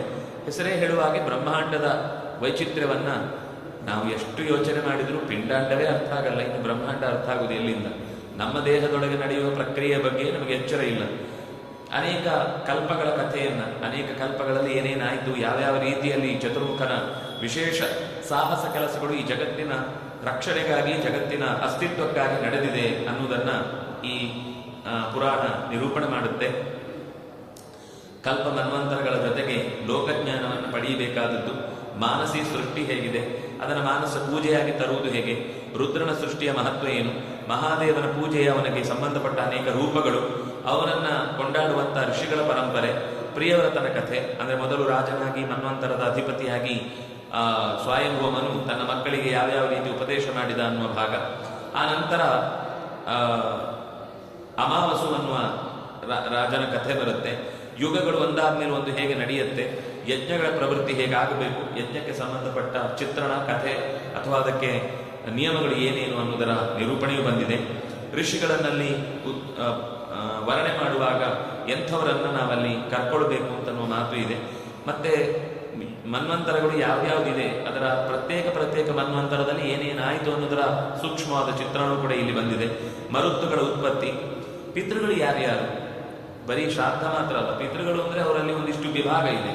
ಮನುಷ್ಯರಿಗೆ ಸಂಬಂಧಪಟ್ಟವರು ಬೇರೆ, ದೇವತೆಗಳಿಗೆ ಸಂಬಂಧಪಟ್ಟವರು ಬೇರೆ, ಗಂಧರ್ವರಿಗೆ ಸಂಬಂಧಪಟ್ಟವರು ಬೇರೆ, ಅದರಲ್ಲಿ ಇರುವ ವಿಭಾಗಗಳೇನು, ಆ ವಿಭಾಗದ ಚಿತ್ರಣವೂ ಕೂಡ ಹರಿವಂಶದಲ್ಲೂ ಸ್ವಲ್ಪ ಬಂದಿದೆ. ಇಲ್ಲಿ ಅದರ ನಿರೂಪಣೆ ಇದೆ. ಅದರ ಜೊತೆಗೆ ಭೃಗು ಮಹರ್ಷಿಯ ಮನೆತನದ ವಂಶ ಏನೇನಾಯಿತು ಅನ್ನೋದನ್ನು ಹೇಳುತ್ತೆ. ಭವಿಷ್ಯ ಕಾಲದಲ್ಲಿ ಬರುವ ರಾಜರು ಅವರು ಏನೇನು ರೀತಿ ಈ ಜಗತ್ತಿನ ಕ್ರಿಯೆಯನ್ನು ನಡೆಸ್ತಾರೆ ಅನ್ನೋದರ ಚಿತ್ರಣವೂ ಅಲ್ಲಿದೆ. ಮುಂದೆ ಇಲ್ಲಿ ಈಗ 7ನೇ ಮನ್ವಂತರ, ಇನ್ನು 7 ಮನ್ವಂತರಗಳು ಬಾಕಿ ಇವೆ. ಒಟ್ಟು 14 ಮನ್ವಂತರ ಇದು. ಚತುರ್ಮುಖನ ಒಂದು ದಿನ ಕಲ್ಪಕ್ಕೆ 14 ಜನ ಮನುಗಳು ಬರ್ತಾರೆ. ಒಂದೊಂದು ಮನ್ವಂತರ ಸುಮಾರು 71 ಚತುರ್ಯುಗಗಳನ್ನು ಕಳೆಯುತ್ತೆ. ಒಂದು ಚತುರ್ಯುಗ ಅಂದ್ರೆ 43,20,000 ವರ್ಷ. ಅಂಥದ್ದು 71 ಸಲ ದಾಟಬೇಕು, ಅಂಥದ್ದು 14 ಸಲ ದಾಟಬೇಕು. ಆಗ ಚತುರ್ಮುಖನ ಒಂದು ದಿನ ಆಗುತ್ತೆ. ಆ ದಿನದಲ್ಲಿ ಮುಂದಿನ 14 ಜನ ಮನ್ವಂತರಲ್ಲಿ 7 ಉಳಿದ ಮನ್ವಂತರಗಳು ಯಾರು, ಅದನ್ನು ನಿರೂಪಣೆ ಮಾಡುವ ಅಧಿಪತಿಗಳು ಯಾರು ಅನ್ನೋದನ್ನ ಅಲ್ಲಿ ಹೇಳುತ್ತಾರೆ. ಮುಖ್ಯವಾಗಿ ಇದರ ಜೊತೆಗೆ ಪ್ರಳಯ, 4 ಥರದ ಪ್ರಳಯಗಳನ್ನು ಹೇಳುತ್ತಾರೆ. ಆ ಪ್ರಳಯಗಳು ಯಾವ ಕ್ರಮದಲ್ಲಿ ಯಾವ ಹೊತ್ತಿಗೆ ನಡೆಯುತ್ತೆ ಅಂತ. ಸದ್ಯಕ್ಕಂತೂ ನಮಗೆ 4,27,000 ವರ್ಷದ ತನಕ ಯಾವ ಸದ್ಯದ ಪ್ರಳಯವೂ ಇಲ್ಲ. ಹಾಗಾಗಿ ಮಂಗಳಕ್ಕೂ ಭೂಮಿ ಅಡಿಗೂ ಹೋಗಬೇಕಾದ ಹುಡುಕಾಟದ ಭೂಮಿಯನ್ನು ರಕ್ಷಿಸಿಕೊಳ್ಬೇಕಾದ ಹುಡುಕಾಟದ ಅಗತ್ಯ ಇಲ್ಲ. ಆಗತ್ತೆ, ಪ್ರಾಕೃತಿಕ ವಿಕೋಪಗಳು ಸ್ವಲ್ಪ ಬದಲಾವಣೆಗಳು ಮಧ್ಯ ಮಧ್ಯದಲ್ಲಿ ಆಗ್ತಾ ಇರುತ್ತೆ. ಅದರಿಂದಾಗಿ ಯಾರೋ ಏನೋ ಆಗತ್ತೆ ಅಂತ ಇಡೀ ಭೂಮಿ ಮುಳುಗೋಗುತ್ತೆ, ಎಲ್ಲೋ ಓಡೋಗೋಣ ಅಂತ ಹೇಳಿದ್ರೆ ಯಾರೂ ತಕ್ಕೂ ತಲೆ ಕೆಡಿಸ್ಕೊಳ್ಬೇಕಾದ ಅಗತ್ಯ ಇಲ್ಲ. ಧರ್ಮಶೀಲನಾಗಿ ಬದುಕಿದ್ದರ ಫಲ, ಅದರಿಂದ ಅವನು ಮುಂದೆ ಹೋಗುವ ದಾರಿ, ಅದನ್ನ ಅನುಸರಿಸಿ ಬಂದವರು, ಇದೆಲ್ಲದರ ಚಿತ್ರಣವನ್ನು ಕೂಡ ಇಲ್ಲಿ ನಿರೂಪಣೆ ಮಾಡಿದ್ದಾರೆ.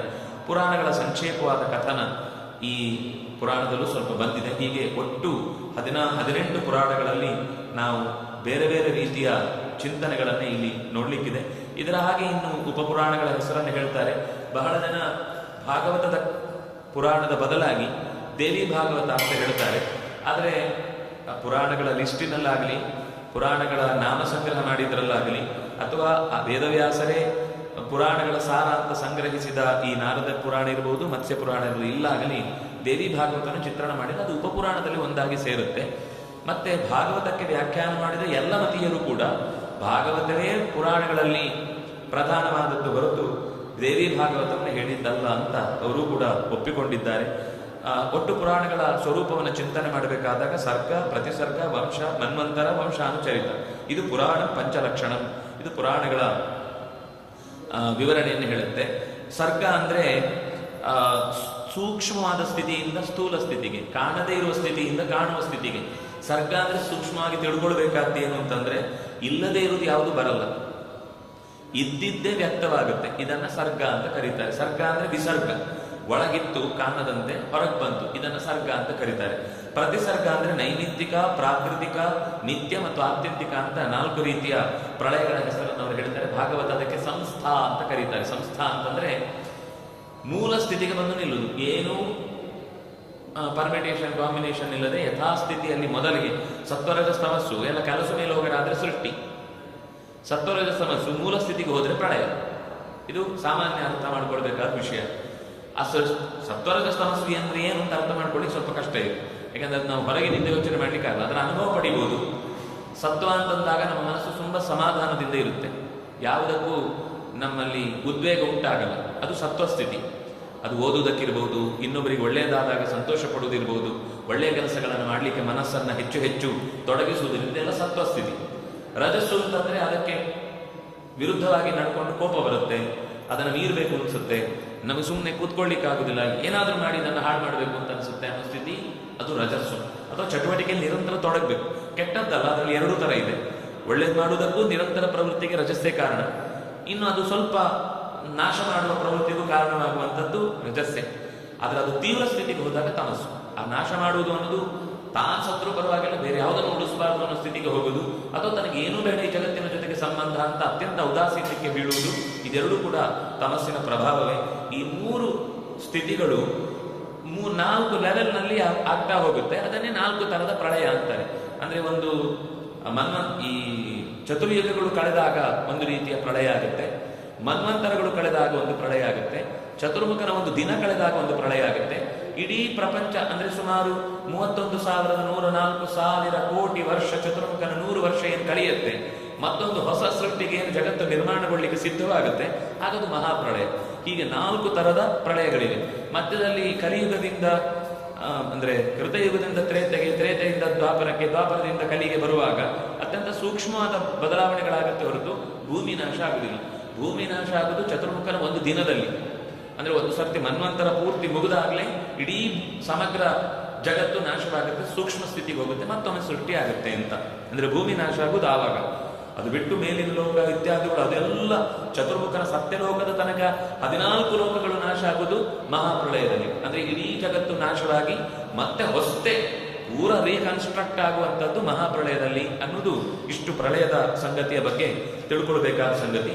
ವಂಶ ಅಂತ ಬಂದಾಗ ನಾನು ಆಗ್ಲೇ ಹೇಳಿದ್ರೆ ಸೋಮ ಮತ್ತು ಸೂರ್ಯ ಈ 2 ವಂಶಗಳು, ಇವರಲ್ಲಿ ಮತ್ತೆ ವಿಭಾಗ ಆಗುತ್ತೆ. ಈಗ ಸೋಮವಂಶದಲ್ಲೇ ವೃಷ್ಣಿಗಳಿದ್ದಾರೆ, ಯದುಗಳಿದ್ದಾರೆ, ಅಂಧಕರಿದ್ದಾರೆ, ಕುಕರರಿದ್ದಾರೆ, ಯಾದವರಿದ್ದಾರೆ, ಮಾಧವರಿದ್ದಾರೆ. ಅದು ಮತ್ತೆ ಬಿಡಿ ಬಿಡಿಯಾಗಿ ಹೋಗ್ತಾ ಇರುತ್ತೆ. ಅದರಲ್ಲಿ ಇನ್ನು ಋಷಿಗಳ ಪರಂಪರೆ ಅವರದ್ದೇ ಒಂದು, ಭೃಗುವಿನ ವಂಶವೇ ಒಂದು ದೊಡ್ಡ ಪರಂಪರೆಯಾಗಿ ಬಂತು, ವಿಶ್ವಾಮಿತ್ರರ ಪರಂಪರೆ ಒಂದು ದೊಡ್ಡದಾಗಿ ಬಂತು. ಅದನ್ನು ನಾವು ಗೋತ್ರ ಪ್ರವೃತ್ತಿಯಿಂದ ಹೇಳ್ತೇವೆ. ಗೋತ್ರಗಳ ಮೂಲಕ ಆಯಾ ವಂಶಗಳು ಬೆಳೆದು ನಿಂತದ್ದನ್ನು ಹೇಳ್ತಾರೆ. ಹೀಗೆ ಕ್ಷಾತ್ರ ವಂಶ, ಬ್ರಾಹ್ಮ ವಂಶ, ಹೀಗೆ ವಿಭಾಗವಾಗ್ತಾ ಅನೇಕ ವಂಶಗಳ ಚಿತ್ರಣವನ್ನ ಇದು ತಿಳಿಸಿಕೊಡುತ್ತೆ. ಮನ್ವಂತರಗಳು ಅಂತಂದಾಗ ನಾನು ಆಗ್ಲೇ ಹೇಳಿದೆ 14 ಮನ್ವಂತರಗಳು. ಆ 14 ಮನ್ವಂತರದಲ್ಲಿ ಹೆಸರನ್ನು ಕೂಡ ವ್ಯಾಸರು ಉಲ್ಲೇಖ ಮಾಡಿದ್ದಾರೆ. ಸ್ವಯಂಭುವ, ಸ್ವಾರೋಚಿಷ, ಉತ್ತಮ, ತಾಪಸ, ರೈವತ, ಚಾಕ್ಷುಷ, ಇದಿಷ್ಟು ಮುಗಿದಿದೆ. ಈಗ ನಾವಿರುವುದು ವೈವಸ್ವತ. ಮುಂದೆ ಬರುವುದು ಸಾವರಣಿ. ಅದರ ನೆಕ್ಸ್ಟ್ ದಕ್ಷ ಸಾವರಣಿ, ಬ್ರಹ್ಮ ಸಾವರಣಿ, ಧರ್ಮ ಸಾವರಣಿ, ರುದ್ರ ಸಾವರಣಿ, ರುಚಿ ಸಾವರಣಿ, ಭೌಮ ಸಾವರಣಿ, ಕೊನೆಯದ್ದು ಭೌಮ. ಹೀಗೆ ಒಟ್ಟು 14 ಮನ್ವಂತರಗಳ ಚಿತ್ರಣವನ್ನು ಕೊಡಲಿಕ್ಕೆ ಈ ಪುರಾಣಗಳು ಅನೇಕ ಸಂಗತಿಗಳನ್ನು ಹೇಳ್ತವೆ. ಕೆಲವು ಚಾಕ್ಷುಷ ಮನ್ವಂತರದಲ್ಲಾಯಿತು, ಕೆಲವು ರೈವತ ಮನ್ವಂತರದಲ್ಲಾಯಿತು. ತಾಪಸ ಮನು ಸ್ವತಃ ಭಗವಂತನೇ ಗಜೇಂದ್ರನಿಗೆ ದರ್ಶನ ಕೊಡ್ಲಿಕ್ಕೋಸ್ಕರ ಗರುಡನ ಮೇಲೆ ಕೂತು ಓಡೋಡಿ ಬಂದ ಭಗವಂತನ ರೂಪ ತಾಪಸ. ಅದು ತಾಪಸ ಮನ್ವಂತರದ ಅಧಿಪತಿಯೂ ಕೂಡ ಹೌದು. ಅವನು ಭಗವಂತನ ರೂಪ ಮಾತ್ರ ಅಲ್ಲ, ದೇವರೇ ಆ ಮನ್ವಂತರದ ಆಧಿಪತ್ಯವನ್ನು ವಹಿಸಿ ಬಂದವನಾದ್ರಿಂದ ಹೀಗೆ ಅನೇಕ ಮನ್ವಂತರದಲ್ಲಿ ಭಗವಂತನ ರೂಪಗಳು ಏನೇನಾಗಿ ಬಂದವು ಅನ್ನೋದರ ಚಿತ್ರಣವನ್ನು ಕೂಡ ಈ ಪುರಾಣಗಳು ನಿರೂಪಣೆ ಮಾಡುತ್ತಾರೆ. ಹೀಗೆ ಪುರಾಣಗಳ ಪ್ರಪಂಚದಲ್ಲಿ ನಾವೊಂದು 18 ಪುರಾಣಗಳ ಸೂಕ್ಷ್ಮ ಪರಿಚಯವನ್ನು ಮಾಡಿಕೊಂಡೆವು. ನಾಳೆ ಮಹಾಭಾರತ, ಇನ್ನೊಂದು ಅದು ಮಹಾಭಾರತವೇ ಎಲ್ಲದಕ್ಕಿಂತ ದೊಡ್ಡದು. ಈಗ ಹೇಳಿದ ಪುರಾಣಗಳಲ್ಲಿ ಜಾಸ್ತಿ ಇದ್ದದ್ದು 81,000, ಬಿಟ್ರೆ ಇನ್ನು 55,000, ಅದು ಬಿಟ್ರೆ 24,000, 24,000 4-5 ಇದೆ, 18,000 3-4 ಇದೆ, 16,000 ಒಂದು 2 ಇದೆ, 10,000 3-4 ಇದೆ. ಹೀಗೆ ಒಟ್ಟು 18 ಪುರಾಣಗಳ ಒಟ್ಟು ಸಂಗ್ರಹ 4 ಲಕ್ಷ ಶ್ಲೋಕಗಳು. 4 ಲಕ್ಷ ಶ್ಲೋಕಗಳು ಅಂತನ್ನುವಂಥದ್ದು 18 ಪುರಾಣದ ಸಂಗ್ರಹ. ಆದರೆ ಇನ್ನೊಂದು ಪ್ರತ್ಯೇಕವಾದ ಭಾಗ ಮಹಾಭಾರತ 1 ಲಕ್ಷದ ಕೃತಿ. ಅದು ಭೂಮಿಗೆ ಸಿಕ್ಕಿದ್ದಷ್ಟು. ಇನ್ನು ಉಳಿದಿದ್ದೆಲ್ಲ 1 ಕೋಟಿ ಸಂಖ್ಯೆಯಲ್ಲಿ ಇದ್ದಿದ್ದರಲ್ಲಿ 60 ಲಕ್ಷ ದೇವತೆಗಳು ತಗೊಂಡೋದ್ರು, ಪಿತೃಗಳೊಂದಿಷ್ಟು ತಗೊಂಡೋದ್ರು, ಗಂಧರ್ವರೊಂದಿಷ್ಟು ತಗೊಂಡೋದ್ರು ಅಂತೆಲ್ಲ ಲೆಕ್ಕವನ್ನು ಮಹಾಭಾರತವೇ ಆದಿಪರ್ವದಲ್ಲಿ ಹೇಳುತ್ತೆ. ಆದರೆ 1 ಲಕ್ಷದ ಶ್ಲೋಕ ಭೂಮಿಯಲ್ಲಿ ನಮಗೆ ಅಧ್ಯಯನಕ್ಕೆ ಸಿಕ್ಕಿದೆ. ನಮ್ಮ ದಡ್ಡತನ ಏನ್ ಮಾಡುತ್ತೆ ಅಂದ್ರೆ ಅದು 1 ಲಕ್ಷ ಇರಲಿಲ್ಲ, ಅದು 8 ಇತ್ತು, 24 ಆಯ್ತು, ಕೊನೆಗೆ 76,000 ಒಂದು ಶ್ಲೋಕ ಆಯ್ತು. ಒಂದು 56 ವ್ಯಾಸರು ಬಂದು 106 ತಲೆಗಳು ಕೈ ಹಾಕಿ ಏನೇನು ಆಯ್ತು ಅಂತನೋ ಅದರಲ್ಲೂ ಡೈಲ್ಯೂಟ್ ಮಾಡುವಂತಹ ಚಿತ್ರಣವನ್ನು ನಾವು ಇವತ್ತಿನ ಮಹಾಭಾರತದ ವಿಮರ್ಶಕರ ಬಾಯಿಯಲ್ಲಿ ಕೇಳುತ್ತೇವೆ. ಆದರೆ ಅದೆಲ್ಲವೂ ಕೂಡ ಹೇಗೆ ಒಂದೇ ವ್ಯಕ್ತಿಯ ಕೃತಿಯಾಗಿ ಏನೆಲ್ಲ ಸಂಗತಿಗಳನ್ನು ತನ್ನ ಹೊಟ್ಟೆಯಲ್ಲಿ ಹೊತ್ತಿದೆ ಅನ್ನೋ ಸಂಗತಿಯನ್ನ ನಾವು ನೋಡೋಣ. ಹೀಗೆ ಭಾಗವತ ಪ್ರಧಾನವಾದ 18 ಪುರಾಣದ ಚಿತ್ರಣವನ್ನು ವೇದವ್ಯಾಸರು ಕೊಟ್ಟಿದ್ದಾರೆ. ನಮಗೆ ಎಲ್ಲ ತರದ ಕಥೆಗಳು, ಋಷಿಗಳ ಕಥೆ ಇರ್ಬೋದು, ರಾಜರ ಕಥೆ ಇರ್ಬೋದು, ಮಹಿಳೆಯರ ಕಥೆ ಇರ್ಬೋದು, ಬಾಲಕರ ಕಥೆ ಇರ್ಬೋದು, ದೇವಲೋಕದ ಕಥೆ ಇರ್ಬೋದು, ನರಕದ ಕಥೆ ಇರ್ಬೋದು, ಭೂಲೋಕದ ಕಥೆ ಇರ್ಬೋದು. ಎಂಥ ಕಥೆ ಬೇಕು, ಮಕ್ಕಳಿಗಾಗೋ ಕಥೆ, ಹುಡುಗರಿಗಾಗೋ ಕಥೆ, ದೊಡ್ಡವರಿಗಾಗೋ ಕಥೆ, ತಲೆ ಹಣ್ಣಾದವರಿಗೆ ಕಥೆ, ತಲೆ ಬೆಳೆಯದವರಿಗೆ ಕಥೆ, ಎಲ್ಲರಿಗೂ ಬೇಕಿರುವ ಕಥೆ ವೇದವ್ಯಾಸರು ಕೊಡುವ ಸ್ಟೈಲ್. ಹಾಗಾಗಿ ಕಥೆಗಾರ ವ್ಯಾಸ ಅಂದರೆ ಅದು ಅವರಿಗೆ ಹೆಚ್ಚು ಒಪ್ಪುವ ಟೈಟಲ್ಲು. ಅಂಥ ಆಚಾರ್ಯರು ವೇದವ್ಯಾಸರು ಕೊಟ್ಟ ಆ ಪದವಿಯಲ್ಲಿ ನಿಂತು ನೀಡಿದ ಮಹಾ ಆಖ್ಯಾನಗಳ ಸಂಗ್ರಹವಾದ ಮಹಾಭಾರತದ ಚಿತ್ರಣವನ್ನು ನಾಳೆಯ ಚಿಂತನೆಯಲ್ಲಿ ನೋಡೋಣ. ಅಂದರೆ ಮಹಾಭಾರತದ ಬಗ್ಗೆ ಹೇಳ್ತಾ ಹೋದರೆ ನಮಗೆ ಅದರ ವೇದವ್ಯಾಸರ ಪಾತ್ರದ ಚಿತ್ರಣ ಸ್ವಲ್ಪ ಕಮ್ಮಿ ಆಗುತ್ತೆ. ಸ್ವಲ್ಪ ಪಾತ್ರ, ಸ್ವಲ್ಪ ಭಾರತ, ಹೀಗೆ ಎರಡನ್ನು ನೋಡಿ ಅದರ ಅನುಸಂಧಾನವನ್ನು ನಾಳೆಯ ಚಿಂತನೆಯಲ್ಲಿ ಮಾಡೋಣ ಅಂತ ಹೇಳ್ತಾ, ಕಾಯೇನ ವಾಚಾ ಮನಸಾ ಇಂದ್ರಿಯರ್ವಾ ಬುದ್ಧಿಯ ಆತ್ಮನಾವ ಅನುಸೃತ ಸ್ವಭಾವ ಕರೋಮಿ ಯದ್ಯತ್ ಸಕಲಂ